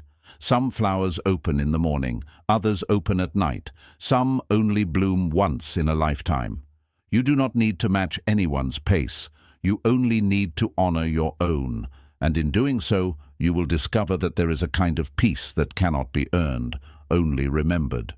You were never broken. You were only learning how to return. So breathe, dear soul. Let the world move as it must. But you, stay present with your breath, with your heart, with this exact moment, and trust. You are already becoming. Freedom begins the moment you stop fighting yourself. There is a kind of suffering that hides behind every achievement, every perfectly curated smile, every act of self-discipline. It's not the pain that others inflict, it's the war we wage within ourselves. The constant judging, correcting, comparing, punishing, the inner voice that whispers, "You're not doing enough, you're not strong enough, you're still not who you should be." We carry this invisible burden through life, believing that we must constantly improve ourselves to earn peace, to be worthy, to finally rest. But Buddhism teaches something profoundly different. It doesn't ask you to fix yourself. It invites you to make peace with yourself. It doesn't ask you to become someone new. It asks you to remember who you were before the world convinced you that you were not enough. And it is in that remembering, in that gentle return, that true freedom begins. Freedom is not the absence of difficulty. It is the absence of self-conflict. It is the quiet inner space where you are no longer torn in half by shame, guilt, and impossible expectations. It is what arises when you stop fighting who you are, what you feel, and where you are on your journey. The truth is, we have been trained to believe that self-criticism is the path to growth, that if we are hard enough on ourselves, we will finally become better. But this belief creates an endless loop. No matter how much you grow, the voice says it's still not enough. You improve one area and the voice points to another. You heal a wound and the voice reminds you of another scar. You never arrive because you are fighting yourself instead of walking with yourself. Imagine carrying a child on a long journey. The child is tired, stumbling, crying. Would you scold them for being slow? Would you shame them for needing to rest? Or would you hold them gently, wipe their tears and whisper, "It's okay, I've got you"? That is the way you must learn to speak to yourself. That is what Buddhism means when it speaks of compassion, not just for others, but for your own tired, beautiful, trying soul. The Buddha taught that the root of suffering is attachment, and one of the most painful attachments is the attachment to an image of who we think we're supposed to be. We cling to that idealized version of ourselves and compare every moment, every emotion, every mistake against it. And when we inevitably fall short, we turn on ourselves. We resist our own humanity. We reject our own pain. We suppress the parts of us that don't match the image. But what if freedom is not about becoming better, but becoming whole? What if the real transformation begins, not when you achieve more, but when you stop turning against yourself every time you fall? To stop fighting yourself does not mean giving up. It does not mean you stop growing. It means you grow with gentleness instead of aggression. It means you heal with understanding instead of force. It means you rest when you're tired, not punish yourself for needing rest. It means you allow yourself to feel sadness without calling it weakness, to feel joy without fearing that it's undeserved, to feel anger without assuming you are wrong. There is a Zen proverb, "The obstacle is the path." And sometimes the biggest obstacle is the belief that you must fight yourself into becoming who you want to be. But you cannot beat yourself into peace. You cannot shame yourself into light. You cannot hate yourself into love. You can only return again and again to a softer way, a way that begins with acceptance. Acceptance is not resignation. It is not saying, "This is just how I am and I'll never change." It is saying, "This is where I am right now, and that is okay." It is the beginning of honest, grounded growth. Because when you stop using your energy to resist yourself, you free that energy to support yourself. And it's important to understand, your mind will resist this shift. It will tell you that self-criticism is necessary, that if you're too kind to yourself, you'll become lazy, weak, unmotivated. But this is a lie born from fear. In truth, people flourish in environments of love. A plant grows not from being yelled at, but from being watered, tended, held by sunlight. And you are no different. The inner war we carry is often inherited. It comes from years of being told, directly or indirectly, that our worth is conditional, that we must prove ourselves, that we must be useful to be loved, that we must be perfect to belong. And without realizing it, we internalize those messages. They become the voice inside us. But just because that voice is loud does not mean it is true.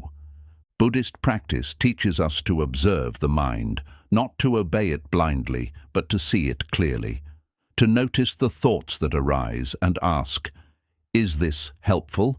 Is this kind? Is this true? And if the answer is no, we learn to let it go, not with force, but with compassion. Like placing a feather on the surface of a still lake, we return to breath, we return to presence, we return to ourselves. There will be days when this practice feels impossible, when the old voice grows loud, when the old habits return, when you feel like you're back at the beginning. That's okay. Progress in this path is not measured by how often you fall, it is measured by how gently you rise. Every time you notice yourself fighting and choose to pause instead of push, that is freedom. Every time you speak to yourself with kindness instead of cruelty, that is liberation. Every time you say, I may not be perfect, but I will not abandon myself, that is the moment you reclaim your power. To be free is to make peace with being human. It is to accept that you will never be flawless, that you will hurt, that you will doubt, that you will long for things that cannot last. And still, you can love, you can grow, you can create, you can breathe, you can be here, and that is enough. Think of a tree swaying in the wind. It bends, but it does not break. Not because it fights the wind, but because it allows the movement. It trusts its roots. It knows it is grounded. That is what happens when you stop fighting yourself. You do not become rigid. You become resilient. You do not collapse. You bend. You do not lose control. You gain harmony. There is a peace that waits for you beyond self-rejection, a silence that lives beneath all the noise of not enough, a light that shines quietly in the heart, even when you forget it is there. You do not need to search the whole world to find it. You only need to sit still long enough to stop running from yourself. So if you are tired, not just physically but spiritually, tired of always pushing, always fixing, always proving, this is your invitation to rest, to come home to yourself, to lay down the sword you've been carrying against your own chest. You were never meant to live in battle. You were meant to live in peace. Start small. Begin with a breath. Inhale, I am here. Exhale, and that is enough. Begin with one moment of kindness toward yourself. One decision not to criticize, one moment of permission to feel, and then another and another. Until slowly, like the sky clearing after a storm, you begin to feel it. That soft, spacious freedom that arises not from changing who you are, but from loving who you are becoming. Freedom does not come when the world finally approves of you. Freedom comes when you no longer seek the world's permission to approve of yourself. Let that be your practice. Not self-improvement, but self-liberation. Not perfection, but presence. Not a war to win, but a home to return to. Because the moment you stop fighting yourself, you begin to walk through life not as a problem to be solved, but as a sacred process unfolding. And there, in the middle of that unfolding, you realize something profound. You were never your mistakes. You were never your doubts. You were never your pain. You were always the one who witnessed, the one who endured, the one who stayed. And that is where your freedom begins. Suffering diminishes the moment. You stop resisting what is. We often believe that suffering comes from what happens to us, from the heartbreak, the illness, the failure, the betrayal, the chaos that enters our life uninvited.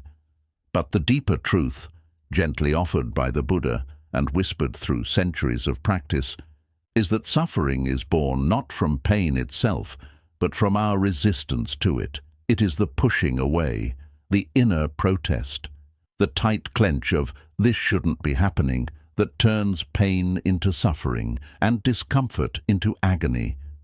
We live in a culture that conditions us to believe that all unpleasantness is a problem to solve, an obstacle to remove, or a flaw to fix.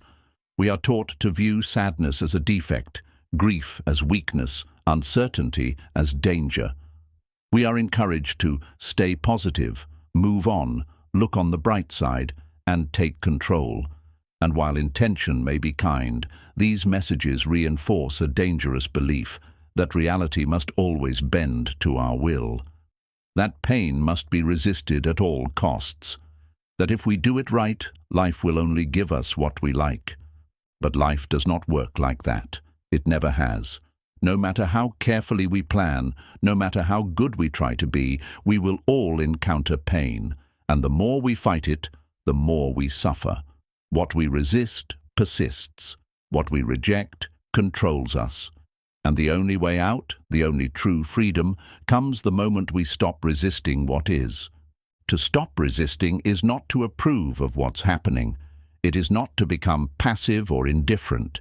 It is to meet reality with open eyes and an open heart, even when it hurts. It is to say, "This is here. This is what life has brought to me right now. I may not understand it. I may not like it, but I will not turn away from it." That is the beginning of peace, not the removal of discomfort, but the acceptance of it. In Buddhist practice, this teaching is called radical acceptance. It means accepting the full reality of the present moment, just as it is, without judgment, without avoidance, without needing to change it immediately. You accept the fear, the tension, the grief, the aching in your chest. You stop arguing with the experience. You stop labeling it as wrong. And in doing so, something powerful happens. The suffering begins to loosen its grip.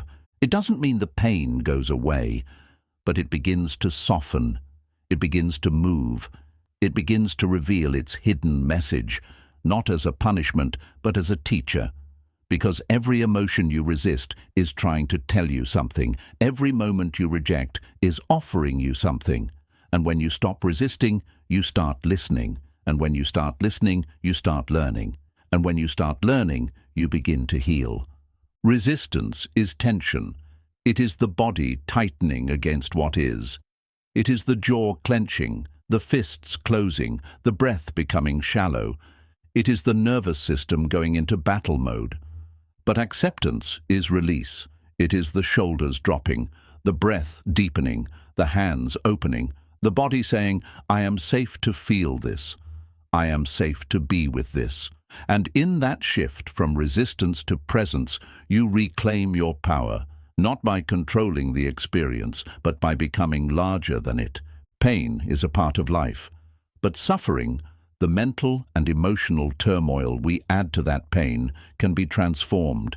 It can be softened through awareness, through compassion, through surrender. Let's take a simple example. Imagine you are stuck in traffic on a day when you are already tired.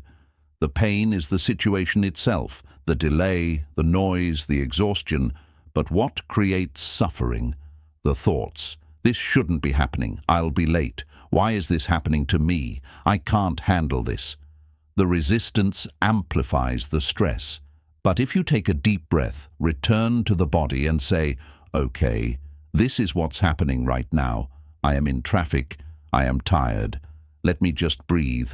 The moment becomes manageable. You didn't change the external condition, but you transformed your inner relationship to it.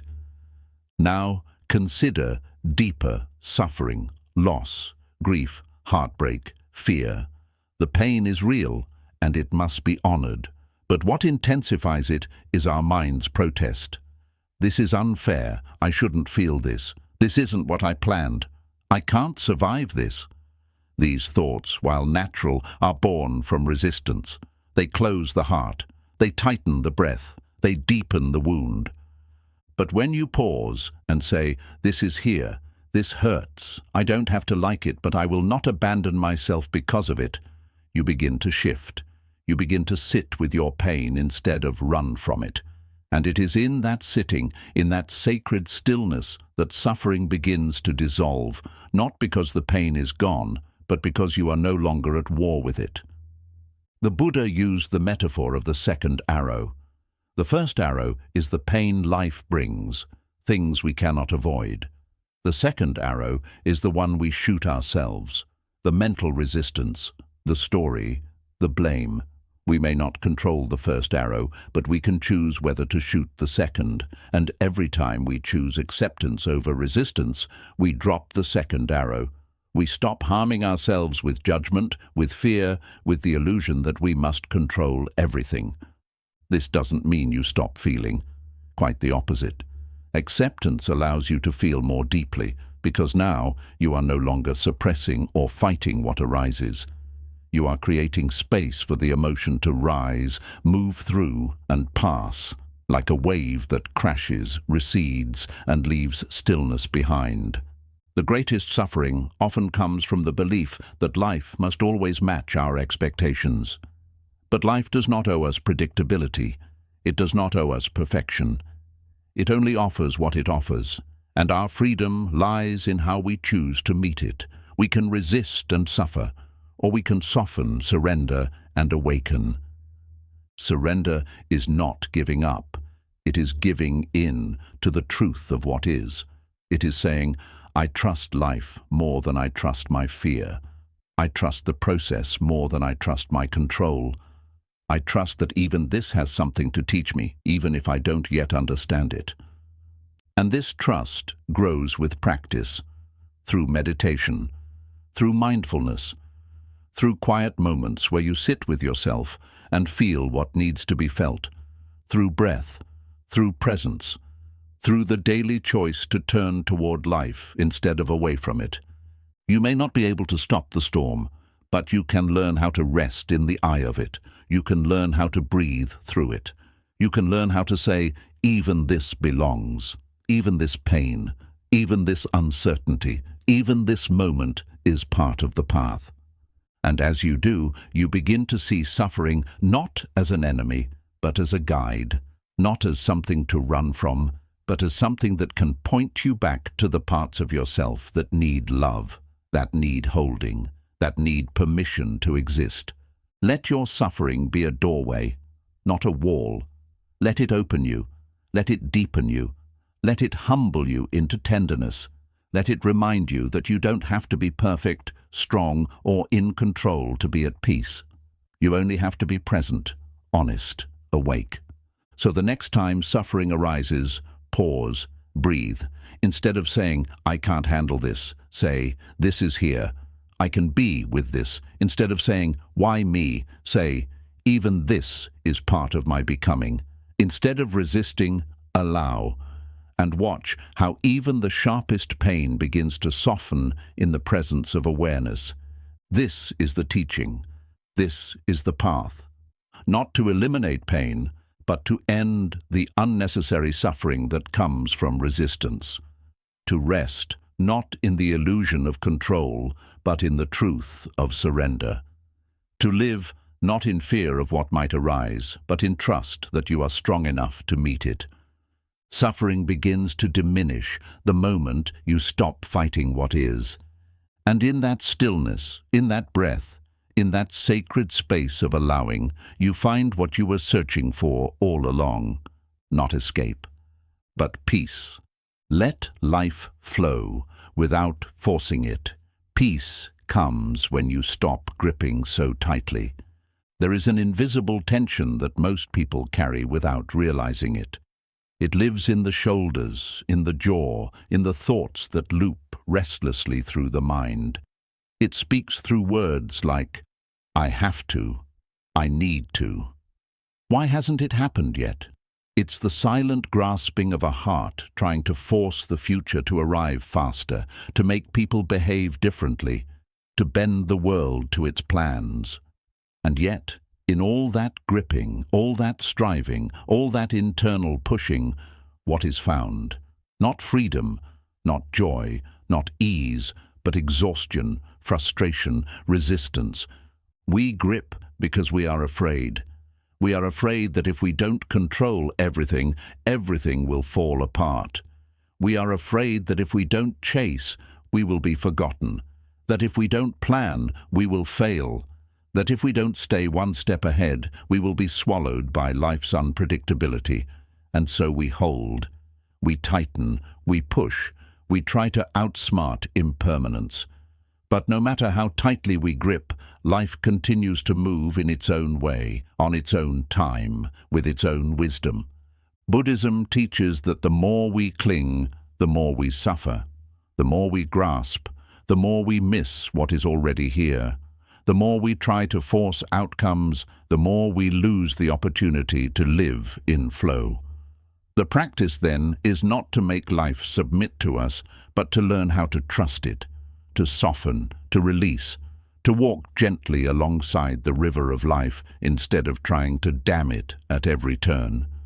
Think of water. It flows naturally. It does not ask for permission. It does not force its way forward. It finds the path of least resistance. When it meets a rock, it does not fight the rock. It moves around it, slowly, gracefully, trusting that forward movement will always return if it remains fluid. That is how peace lives, not in rigidity, but in surrender, not in grasping, but in letting go. But letting go does not mean letting life passively happen. It means releasing the illusion that we can control every detail. It means showing up with full presence, full sincerity, full intention, while releasing our demand for specific outcomes. It means doing our part, and then loosening our grip on how things unfold. You can have goals, you can have dreams, you can pursue what matters to you, but you do so with open hands, not clenched fists. You do so with the understanding that some things will come and some things will not. That some doors will open and others will close. That life's timing may not match yours, but it is not wrong. It is simply different, and perhaps wiser than you can yet understand. The suffering comes when we say, this must happen, and it doesn't, or this must not change, and it does, or I should be there by now, and we're not. These thoughts are rooted in resistance to the present moment. They place peace in the future, they tie happiness to a condition, and they keep you chasing something that may not even exist. But when you let go, when you allow the moment to be what it is, you stop chasing and start receiving. You stop forcing and start aligning. You begin to see that what is here, right now, is not a mistake. That even the delay, even the confusion, even the pause is part of a greater unfolding. Buddhism teaches that everything is impermanent, the good moments, the bad ones, the in-betweens. All things rise and pass. When we try to freeze them, to hold them in place, to make them last forever or arrive faster, we suffer. But when we let them move, when we trust the coming and the going, we find a rhythm that brings ease. Letting go is not a one-time event, it is a daily practice.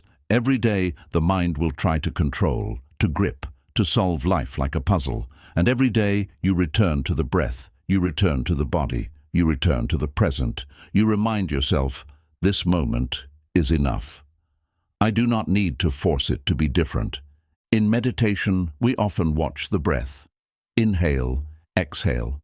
Not to control it, but to witness its natural rhythm. We don't force it to be deeper, we don't rush it, we just sit with it. And in that sitting, the body softens, the mind quiets, peace arises. Not because we achieved something, but because we stopped trying to. The same is true in life. The more we align with the natural rhythm of our existence, the more space we create for wisdom to emerge. We begin to see the truth we missed while rushing, that some things take time for a reason, that some doors stay closed because we are not yet ready, that some delays are gifts wearing the disguise of frustration. Let life unfold. Trust that not everything you lose is a loss, that not everything you want is meant for you, that not everything you planned is what your soul actually needs. Let the plans change. Let the map shift. Let the tide pull you somewhere you didn't expect. And instead of asking, "Why is this happening?" begin asking, "What is this trying to teach me?" The more you resist the flow of life, the more tangled you become in it. But when you let go, truly let go, you become like the tree that bends in the wind, not breaks, like the bird that trusts the air beneath its wings, like the wave that rises, knowing it will fall and still dances anyway. You may wonder, if I stop pushing, will I lose my path? But letting go doesn't mean you stop moving. It means you move from alignment, not anxiety, from clarity, not compulsion, from presence, not pressure. And this kind of movement is far more effective, far more meaningful, far more peaceful than the frantic energy of constant control. There will be moments when you forget, when fear returns, when you start gripping again. That's okay. The practice is not perfection. The practice is remembering. Each time you notice the grip, you have a choice. You can hold tighter, or you can breathe, soften, release, trust. And the more you practice this release, the more you begin to feel a deep shift. Life begins to feel less like a struggle and more like a conversation. You begin to work with life, not against it. You begin to feel supported, not punished. You begin to realize that peace was never waiting at the end of your effort. It was waiting in the space where effort ends. Peace is not something you earn by doing more. It is something you remember by doing less, by sitting, breathing, listening, trusting, by saying, "I don't need to force this moment to be anything other than what it is." You are allowed to rest. You are allowed to slow down. You are allowed to not know what comes next. You are allowed to take your hands off the steering wheel and let life carry you for a while. You are allowed to trust that you are still becoming, even when you are still. So release the grip, soften the mind, loosen the jaw, let the tension melt from your shoulders, let your breath deepen, let your heart open, let life flow, not as you planned, but as it will. And in that flow, you will discover a peace more profound than anything you could force. Because peace was never found in controlling the current. It was always found in learning how to float. You don't heal by rushing the process. You heal by trusting the unfolding. Healing is not a race. It is not a straight line. It is not a calendar event where wounds vanish by a specific date. It is a deep, mysterious, non-linear unfolding that rarely matches our expectations. In a world that moves faster every day, where speed is praised, productivity is glorified, and progress is measured in quick results, healing asks something very different of us. It asks us to slow down, to listen, to surrender the stopwatch, and to trust that our transformation is taking place, even when nothing seems to be happening on the surface. We want healing to be quick. We want the pain to end. We want to get over it and move on, because discomfort feels unbearable, especially when it lingers without explanation. The modern world doesn't give us many tools for patience. We're taught that if we try harder, we'll get better faster. That if we stay strong, we can outrun our pain. But that is not how the soul works. That is not how deep wounds mend. That is not how the body or spirit finds peace. Healing is not something we control. It is something we allow. In Buddhism, the process of healing is not about escaping pain or covering it up. It is about fully meeting it with awareness, compassion, and stillness. Pain is not a punishment. It is not a flaw. It is not something to hate or silence. It is a messenger. It is a teacher. It arrives to reveal something, to break something open inside us, to guide us inward where the roots of our suffering live. And we cannot rush what takes time to reveal. Sometimes healing looks like progress, sometimes it looks like relapse. Some days you feel light, some days the heaviness returns without warning. Some days you can breathe again, other days you feel like you're drowning. This is not failure, this is not weakness. This is the rhythm of real healing. 2 steps forward, 1 step back. A pause, a fall, a stillness, a small step again. Imagine a wound on your skin. You don't stare at it all day, demanding it to close. You clean it gently. You protect it. You allow time, and little by little, without your constant supervision, it begins to close. The same is true for emotional and spiritual wounds. They need tending, not rushing. They need space, not pressure. And most of all, they need your presence, not your punishment. Often, the deepest pain we carry is not from what happened to us, but from what we tell ourselves about it. I should be over this by now. Why am I still hurting? Something must be wrong with me. These thoughts do not help us heal. They slow us down. They add shame to pain. They add judgment to sorrow. And in doing so, they create another layer of suffering. Healing begins when we soften those voices, when we stop measuring our progress with the mind and start honoring the signals of the heart. The heart does not heal on demand. It does not respond to pressure. It opens in silence, in slowness, in trust.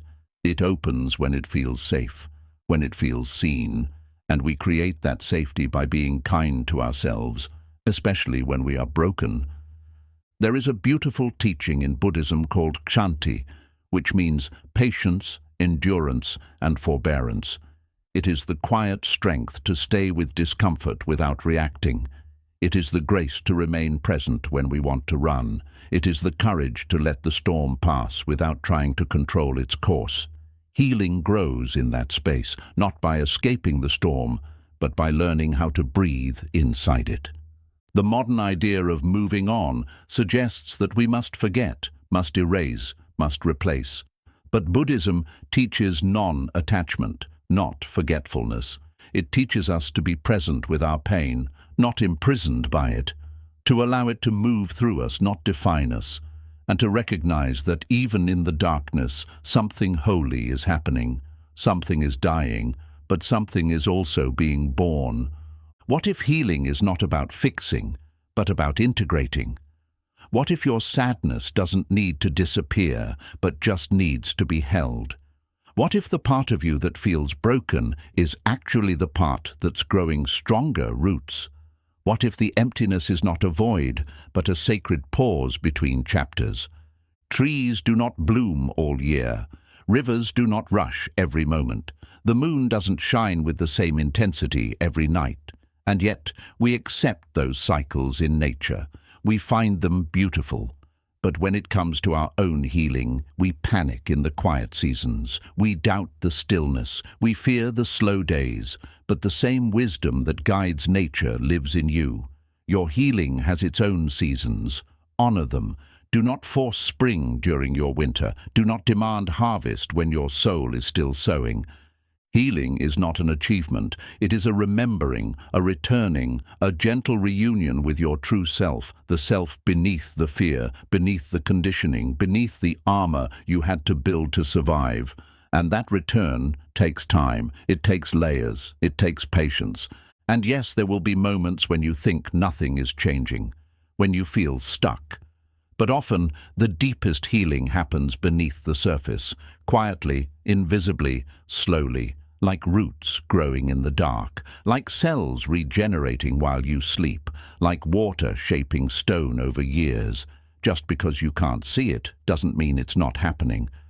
Buddhist teacher Thich Nhat Hanh reminds us that no mud, no lotus. The lotus, one of the most revered symbols in Buddhism, grows in muddy water.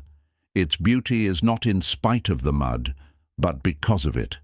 In the same way, your healing will rise not by avoiding your pain, but by sitting with it, understanding it, learning to hold it with care instead of fear. And as you begin to hold your pain with more gentleness, something shifts. You start to see it not as your enemy, but as your teacher. You begin to learn what it has come to show you. Maybe it teaches you to slow down, to speak your truth, to create boundaries, to let go of what no longer serves you, to soften where you've been hardened, to finally come home to yourself. True healing changes not just how you feel, but how you live. It teaches you new ways to love, to rest, to trust, to live more aligned with your truth. But these changes don't come all at once. They come gradually, like sunrise, like thaw, like a heart that slowly learns to believe again. So how do you trust the unfolding? You let go of timelines. You stop comparing your path to others. You stop asking, when will I be better? And start asking, what do I need right now? You listen to your body. You honor your emotions. You speak to yourself like someone you love. You stop trying to escape your story, and instead you begin to embrace it. Because healing is not about becoming someone new. It is about unbecoming what you are not. It is about shedding the lies, the pressure, the shame, the masks. It is about returning to the part of you that was never broken, only buried. And that return takes time. So breathe, soften, stay present, let the process unfold. Trust that your body knows how to heal, your soul knows how to mend, your heart knows how to return home. All it asks is that you stop rushing, stop forcing, stop demanding, and start listening. Healing is not a destination, it is a sacred unfolding, one breath at a time. Let the silence heal you. Not everything needs to be said or solved. In a world obsessed with answers, explanations, and reactions, silence has become one of the most underrated forms of healing. We live in a time where noise surrounds us, from the outer noise of technology, opinions, responsibilities, and demands, to the inner noise of overthinking, regrets, fears, and imagined futures. We are constantly filling the space around us and within us. But beneath all that noise, there exists a deeper realm, a quiet field of stillness that we have forgotten how to enter. And yet, it is in that silence where the real healing waits. Silence is not empty. It is full of meaning. It is not lifeless. It is profoundly alive. When we enter silence, not just the absence of sound, but the quieting of the need to explain, defend, fix, or be understood, we begin to hear something else, the truth beneath the noise, the deeper voice, the inner knowing, the presence that has been patiently waiting for us to slow down. Buddhism teaches that truth is not something to be argued, it is something to be experienced, and that experience often begins in silence, not in conclusions, not in declarations, but in sitting still long enough to let the dust of our thoughts settle. In those moments of stillness, we begin to realize how much we've been reacting, speaking, moving, not from wisdom, but from habit, not from peace, but from pressure. There is a kind of silence that feels uncomfortable at first. It reveals things we've been avoiding. It brings up buried memories. It exposes the ways we've distracted ourselves. But if you can stay with that discomfort, if you can resist the urge to fill the space with more noise, you will eventually arrive at a silence that doesn't feel empty at all. It feels like coming home. Not everything needs to be spoken. Not every wound needs to be explained to the world. Not every situation needs a reaction. There is great power in learning when to remain silent, not out of fear, but out of wisdom. Because sometimes speaking too soon can scatter the energy. Explaining too much can dilute the truth. Reacting immediately can cloud our clarity. But silence, true, intentional, grounded silence, can clear the fog. Imagine a still lake. When the surface is calm, you can see all the way to the bottom. But when it's disturbed, when pebbles are thrown, when the wind is strong, the water becomes murky, and nothing is clear. The same is true with the mind. When we are constantly talking, responding, analyzing, or filling every gap with activity, Our inner lake is never still enough to reflect the truth back to us. But when we stop, truly stop, and let the surface calm, we begin to see what was always there beneath the turbulence. There's a reason Buddhist monasteries are built in quiet mountains, forests, or deserts. It's not just for aesthetic beauty, it's to protect the space of silence. It's to give the mind a chance to return to stillness. Because in that stillness, something sacred awakens, something more intelligent than our thinking, something more compassionate than our judging, something more peaceful than our controlling. Silence is not the absence of communication. It's the space in which true understanding grows. Often, when people are hurting, they don't need your words. They need your presence. They don't need your advice. They need your stillness. They need to feel that you are there, not as a fixer or a commentator, but as a calm witness to their pain. And you can offer that only when you've cultivated that silence within yourself. The same is true for your own healing. You don't need to talk your pain away. You don't need to analyze every part of your story to feel better. Sometimes you just need to sit with yourself. Without commentary, without interpretation, just sit, just breathe, just feel, and let the silence do its quiet work.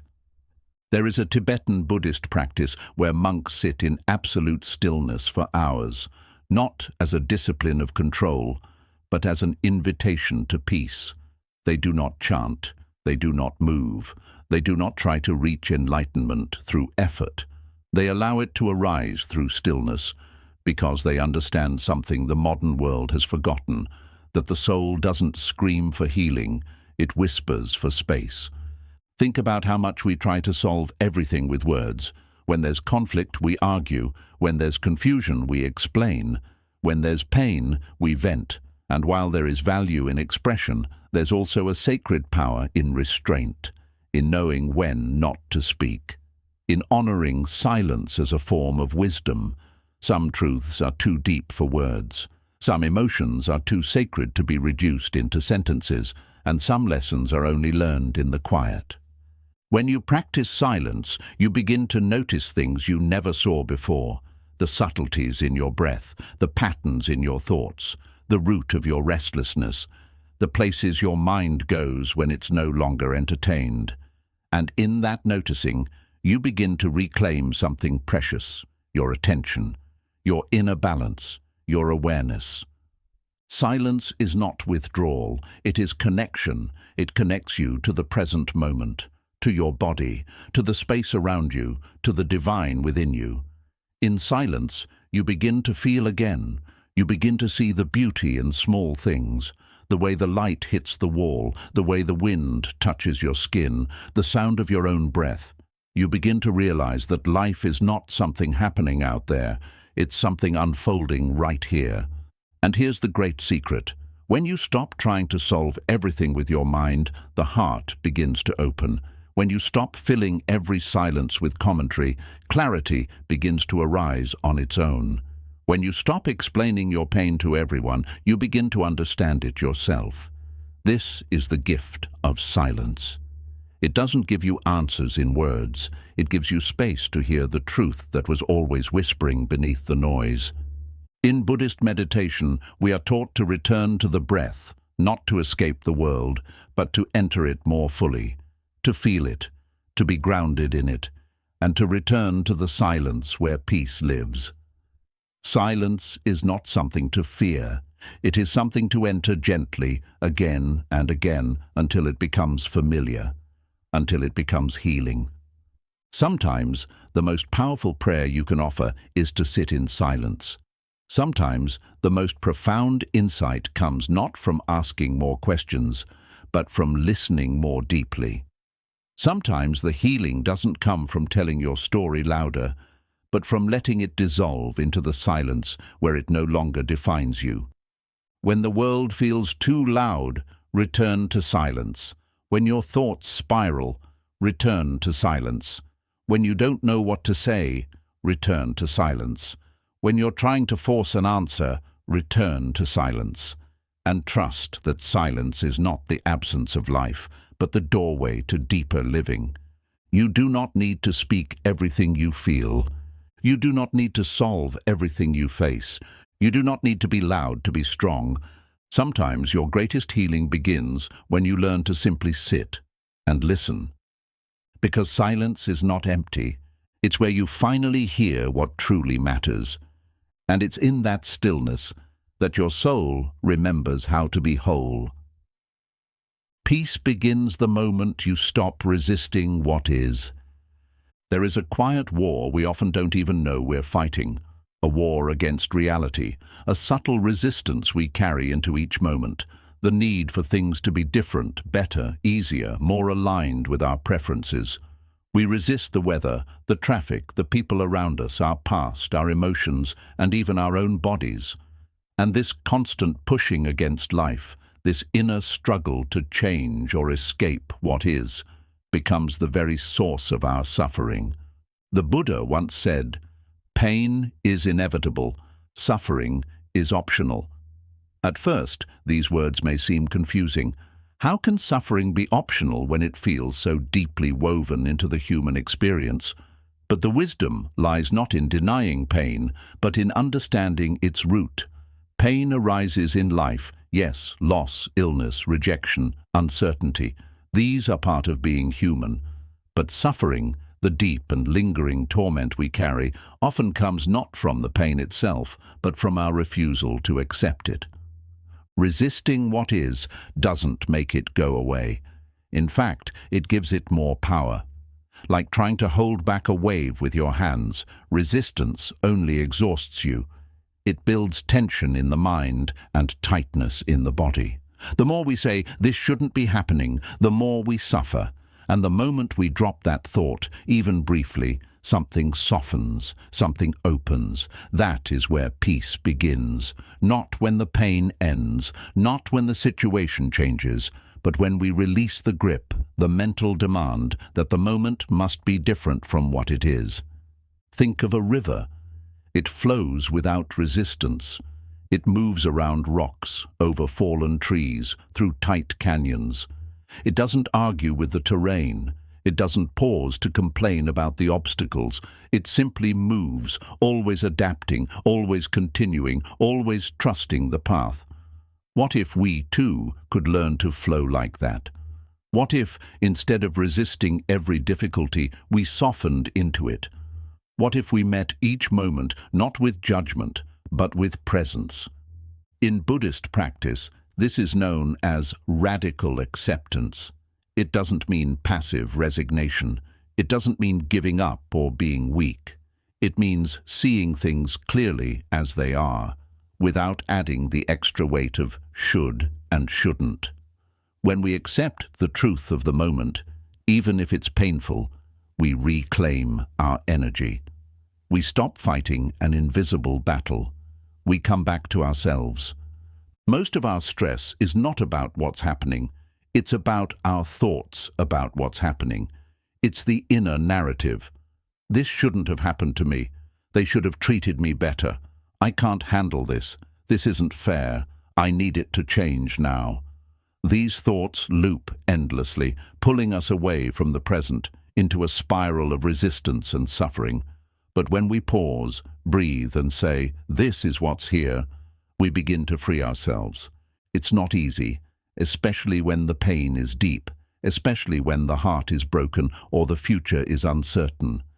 But it's in those very moments, when we feel the urge to run or fix or scream, that we are invited to sit down and meet the moment with honesty, to say, "Yes, this is what's happening. I don't like it. I didn't choose it. But this is where I am."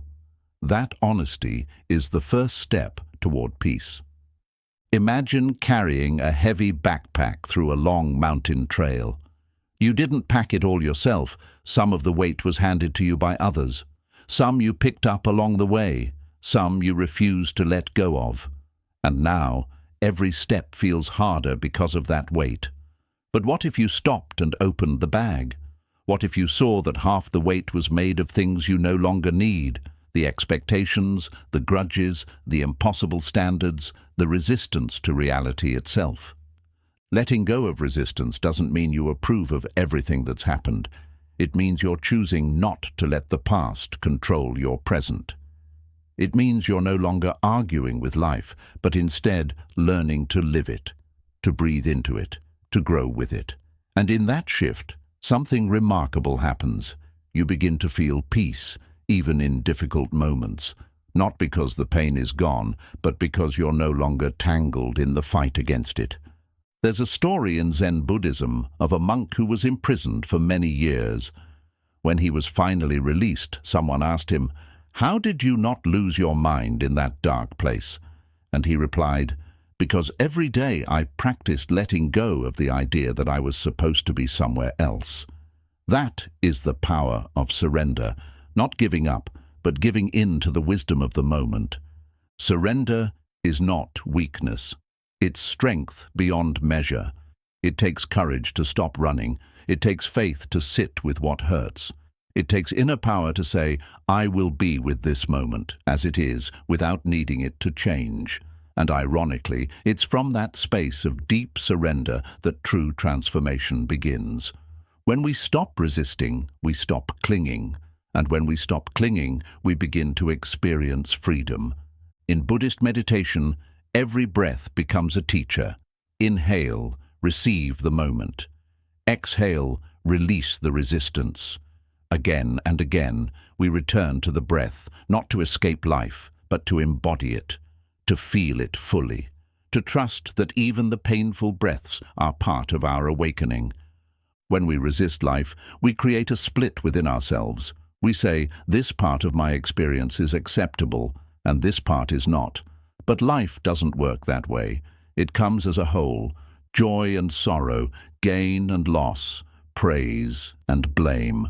The Buddha called these the 8 worldly winds, and he taught that peace is not found by chasing the pleasant or avoiding the painful, but by remaining centered no matter which wind is blowing.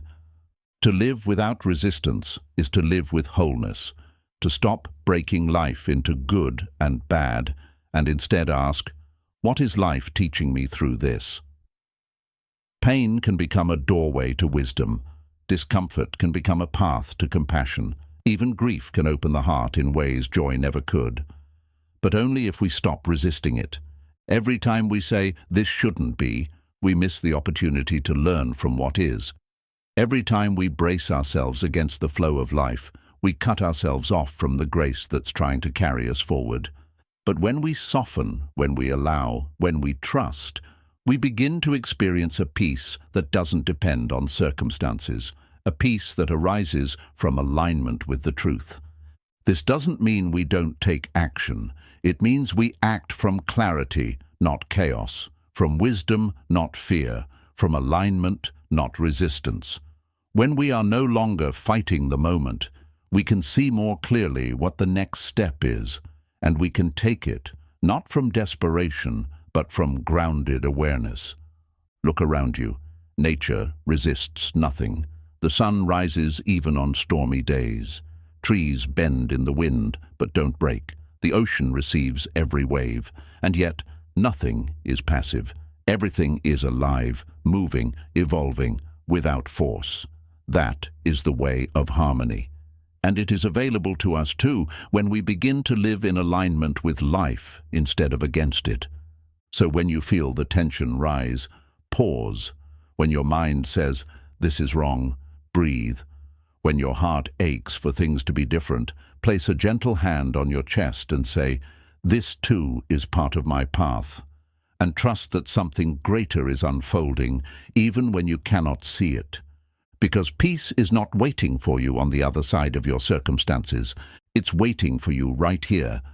The moment you stop resisting what is. You can't control everything, but you can control how deeply you let it touch you. There's a quiet desperation in trying to control everything. It hides behind our planning, our worrying, our endless analyzing. It disguises itself as preparation, caution, or care, but underneath it all is fear. A fear of uncertainty, a fear of being hurt, a fear of things falling apart. We cling to schedules, outcomes, people, even our own thoughts, hoping that if we just manage things carefully enough, Nothing will slip through our fingers.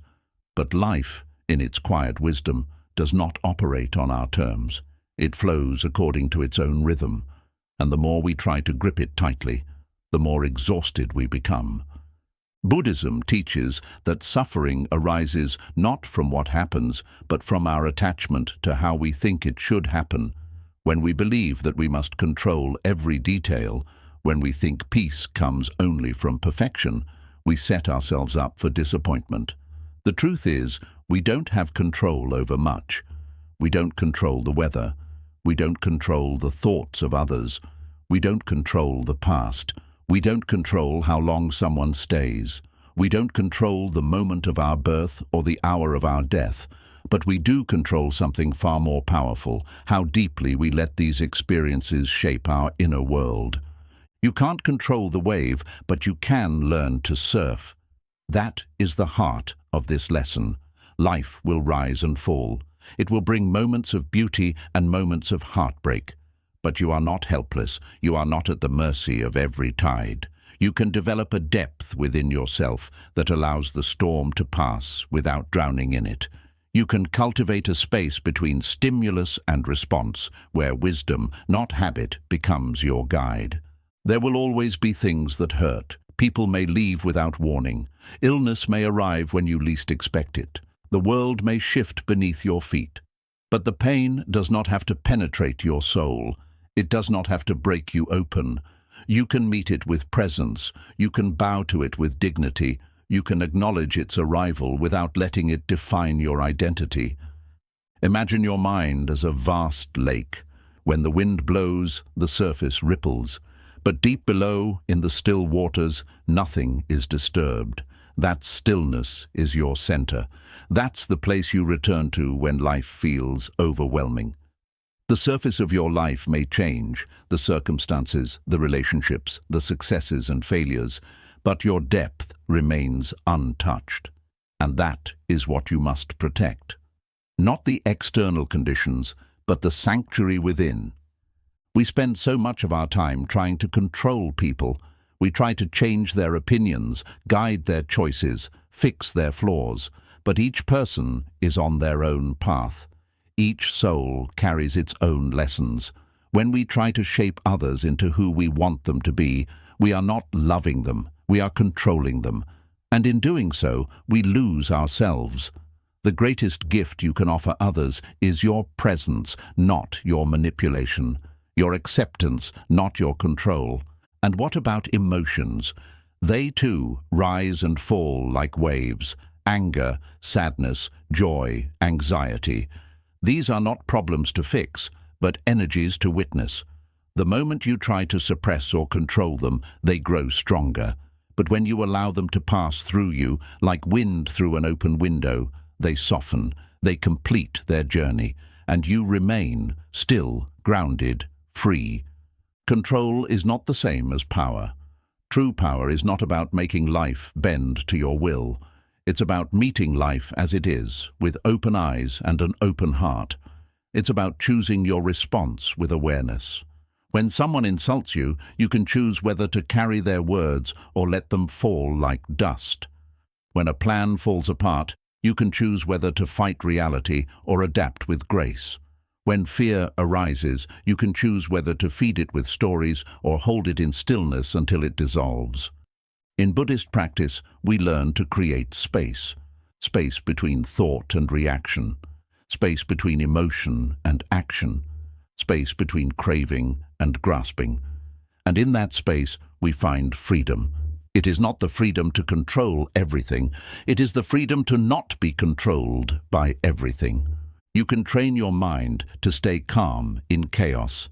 You can train your heart to remain open in pain. You can train your breath to guide you back when your thoughts run wild. This is the path of mindfulness. It's not about escaping life. It's about entering it fully, with wisdom as your compass and compassion as your shield. Not everything requires your energy. Not every comment deserves a response. Not every setback means the end. When you stop reacting to everything, you begin to feel lighter. You begin to see how much of your suffering came not from events, but from the stories you told yourself about those events. I'm not good enough. This always happens to me. They're trying to hurt me. These are not truths. They are habits of thought, and you can unlearn them. You can choose what you carry. You can choose what you magnify. You can choose which seeds you water in the garden of your mind. Do you nurture resentment or understanding? Do you feed fear or courage? Do you hold on to the pain or let it flow through you and out of you? Letting go of control does not mean becoming passive. It means becoming wise. It means knowing the difference between what is yours and what is not. Your thoughts are yours. Your reactions are yours. Your effort is yours. But the results, the approval, the permanence, those belong to the universe. There's a story of a monk who was insulted by a visitor. The visitor shouted, cursed, and threw hateful words. The monk listened quietly, smiled gently, and said nothing. When asked later why he didn't respond, he said, "If someone offers you a gift and you do not accept it, to whom does it belong?" The same is true of emotional attacks. You don't have to accept everything that comes your way. You don't have to let it pierce your peace. You can walk through a storm without letting it soak your spirit. You can sit with pain without letting it define you. You can be in the middle of change without being lost in fear. It all begins when you realize that peace is not found in control. It is found in clarity. Clarity of what is yours to carry and what you must release. Clarity of what you can influence and what you must surrender. Clarity of where your true power lives, not in outcomes, but in awareness. So when life becomes overwhelming, don't try to control everything. Come back to your breath. Come back to the present moment. Place your hand on your heart and remind yourself, I can't control everything, but I can choose how I respond. I can choose what I allow to stay. I can choose what I let touch the core of my being. And with each choice, you become lighter. You become freer. You become more grounded, not in the world around you, but in the unshakable calm within you. Because no matter what the world does, you always have a choice, to resist or to flow, to fear or to trust, to react or to rest in stillness. And when you begin choosing peace, not just as a concept, but as a practice, you'll find that life no longer needs to be controlled, because you've already mastered what truly matters. The deepest healing comes from facing what you've been avoiding. We often think healing means comfort, that if we just meditate enough, pray enough, distract ourselves enough, or speak positively enough, our pain will dissolve quietly and leave no trace.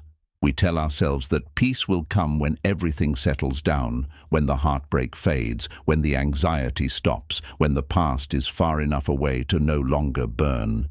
But true healing doesn't arrive as a quiet breeze that soothes us without effort. It comes like a mirror. It shows us what we've buried, what we've run from, what we've refused to name. And it whispers, you can't be free until you face this. Buddhism does not ask us to bypass our pain or decorate it with spiritual words.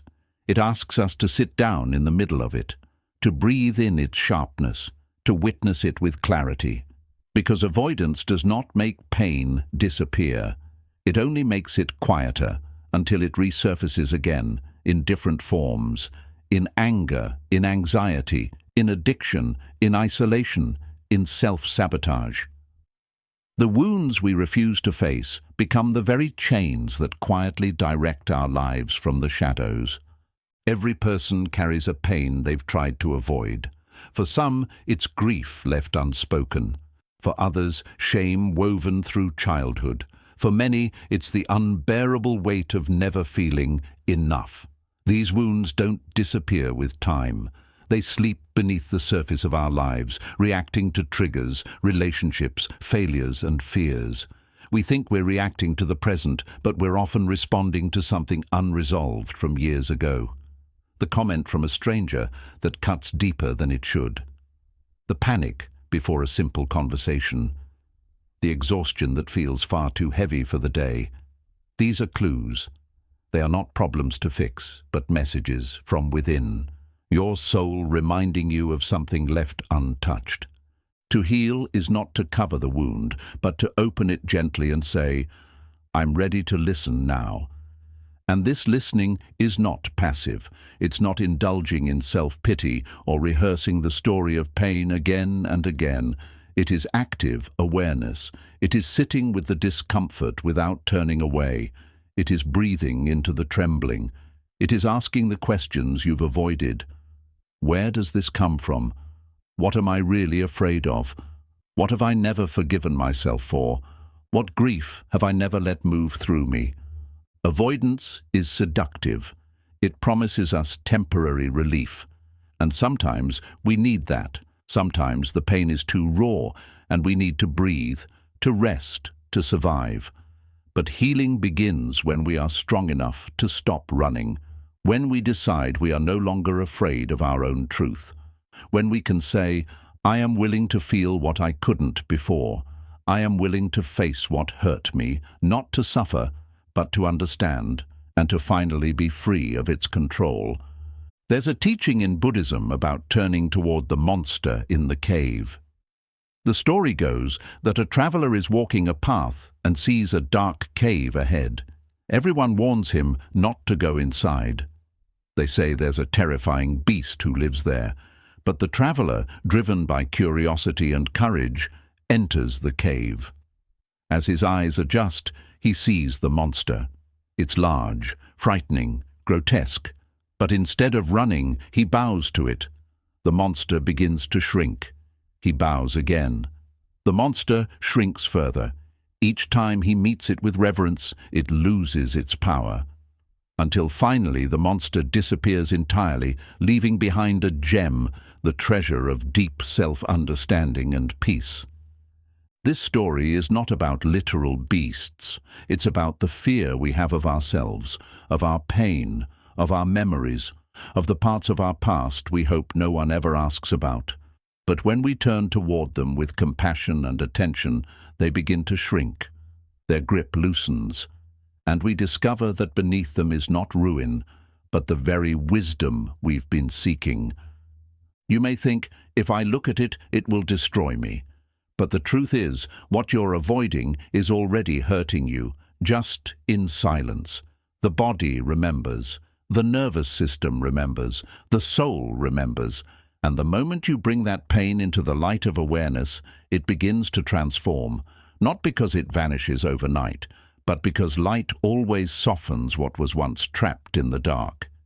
Healing is not about perfection. It's not about becoming someone who never feels pain. It's about becoming someone who no longer fears pain, someone who knows that emotions are not enemies but messengers, that the past does not define you, but it does contain clues about how you love, trust, react, and protect yourself.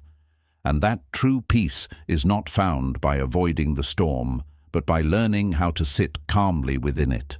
You don't need to relive every wound, but you do need to let yourself feel, to cry when tears rise, to grieve what never was, to forgive who you once were, to speak aloud what you've only whispered inside. These acts are not weakness, they are sacred steps. Every tear you don't judge is a piece of armor removed. Every emotion you meet with gentleness is a wall falling down inside you.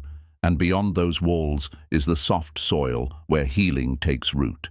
Some people carry trauma like a quiet ache in the background of their lives. They function, they smile, they achieve. But beneath it all is a constant tightness, a fear of letting go, a fear of being seen, a fear of what will come up if they stop distracting themselves. And yet, the moment they pause, even briefly, a wave begins to rise. That wave is the invitation. It is not there to drown you. It is there to cleanse you. To heal is not to go back to who you were before. It is to become someone new because of what you faced. It is to grow softer, not harder, more open, not more guarded, more grounded, not more numb. And that transformation begins when you finally stop saying, "I'll deal with it later," and begin saying, "I'm ready now." You may not know how to start. That's okay. Start small. Sit in silence for 5 minutes and ask, "What am I feeling?" Write a letter to your younger self. Say the thing out loud that you've never said. Talk to someone who listens with compassion. Let the tears come without shame. These are not small acts. They are revolutions inside the soul. The truth is, the thing you're avoiding is probably the thing that will set you free. The memory you've never spoken of. The forgiveness you've withheld from yourself. The grief you've stuffed down for years. These are not weaknesses, they are doorways. And on the other side is not more pain, but peace. The kind of peace that comes not from controlling your life, but from understanding it, from owning your story, from honoring the path that shaped you, even the darkest parts. You are not broken because you carry pain. You are not weak because you feel deeply. You are not behind because you still have wounds.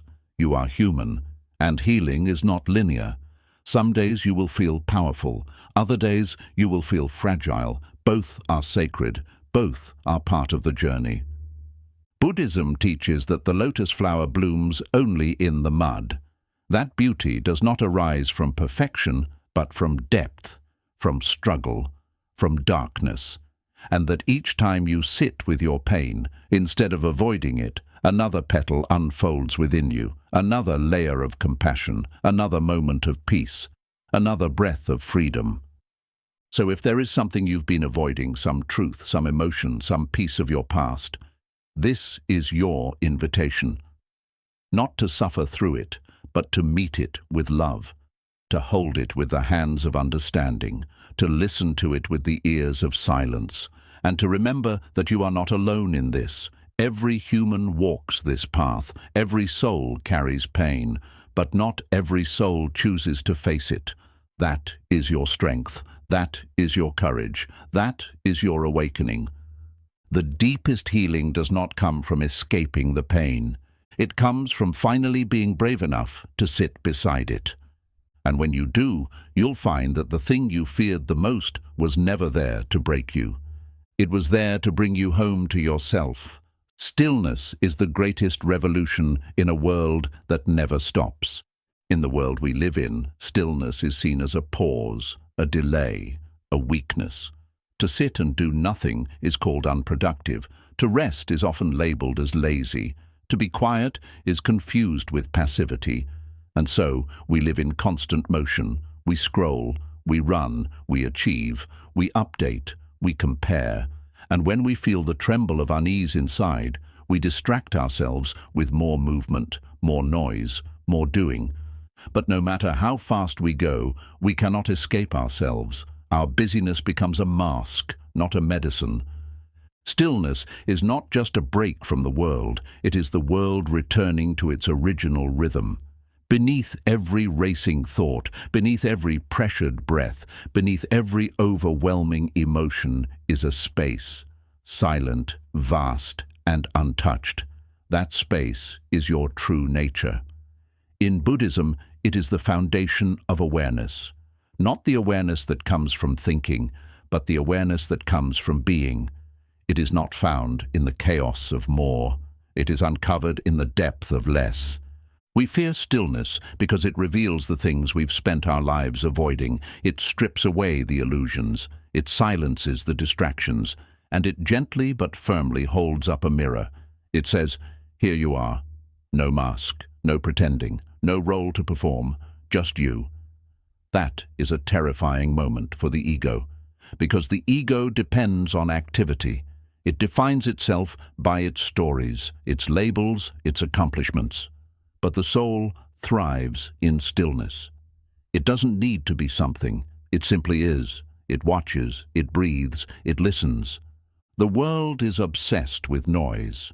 We are taught to speak more than we listen, to react faster than we reflect, to post before we pause. But this noise is not just external, it's internal. It's the constant commentary in the mind. I should be better. I should be further along. What do they think of me? What if I fail? What if I'm not enough? This inner noise drains us. It separates us from our center, and stillness, true stillness, is the only thing that can pierce it.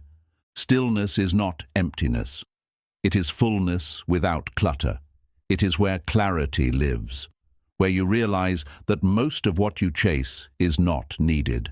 That peace does not come from fixing everything outside, but from dissolving the illusions inside. When you are still, you begin to see how often your suffering is created not by the world, but by your resistance to it. You begin to see that you don't need to win every argument, prove your worth, or control every outcome. In stillness, you remember, I am already whole. People often ask, how do I find peace? The answer is simple, but not easy. You must stop long enough to remember that peace is already within you. It's buried under layers of stress, desire, and noise. The more you strip away, the clearer it becomes. But stripping away requires courage. It means letting go of the identity you've built through busyness. It means sitting with discomfort instead of avoiding it. It means slowing down in a world that tells you to speed up. That is not weakness. That is the greatest act of rebellion. Stillness teaches us to listen deeply, not just to the sounds around us, but to the voice within. The voice that says, you are tired. The one that says, you are chasing things that don't feed your soul. The one that says, you already know what to do. Be still enough to hear it. In stillness, your intuition sharpens. You stop looking for answers from others. You begin trusting your own wisdom. You realize that your life does not have to look like anyone else's. It just has to feel aligned with your truth. The Buddha often retreated into silence, not because he had nothing to say, but because he understood that the deepest truths are not found in words. They are felt, they are experienced, they are remembered in stillness. And when we sit quietly, not scrolling, not planning, not thinking, we begin to access that same depth. It is not dramatic, it is not loud, but it is powerful. In the stillness, we begin to heal, because in the stillness we finally allow ourselves to feel, and in feeling we release. Stillness is where presence is born.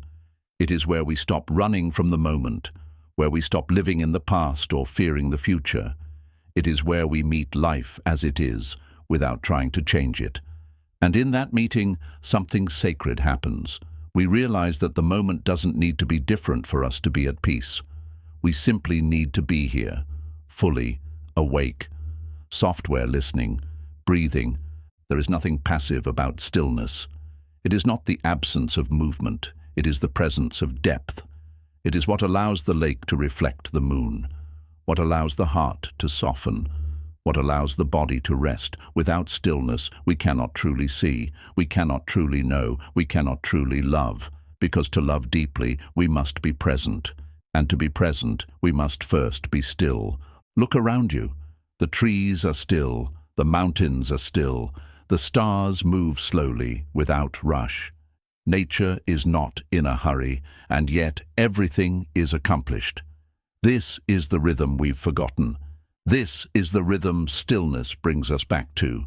A rhythm of trust, of flow, of deep alignment.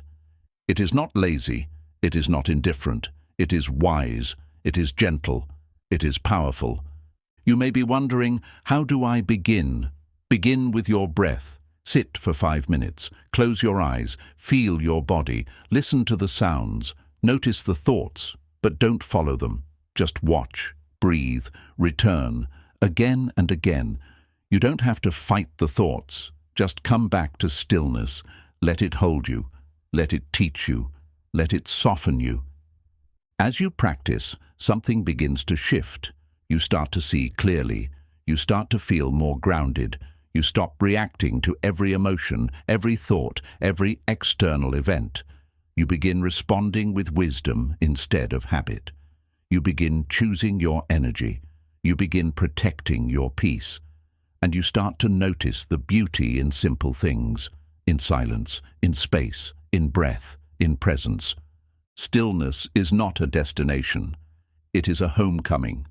Each time you return to it, you return to yourself. You remember that you don't need to do more to be worthy. You don't need to have all the answers. You just need to be here, fully alive in this breath. And from that place, the right actions arise naturally, not from fear, but from love, not from pressure, but from truth. In a world that never stops, stillness is a radical act.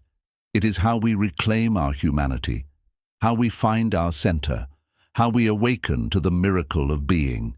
And the more we practice, the more we carry that stillness into everything we do, into our relationships, our work, our healing. We become calm in the middle of chaos, clear in the middle of confusion, soft in the middle of noise. And that is what the world needs. Not more speed, not more noise, but more still souls who remember the sacred power of being. So pause. Be still. Listen. You are not behind. You are not broken. You are not too late. You are right where you need to be.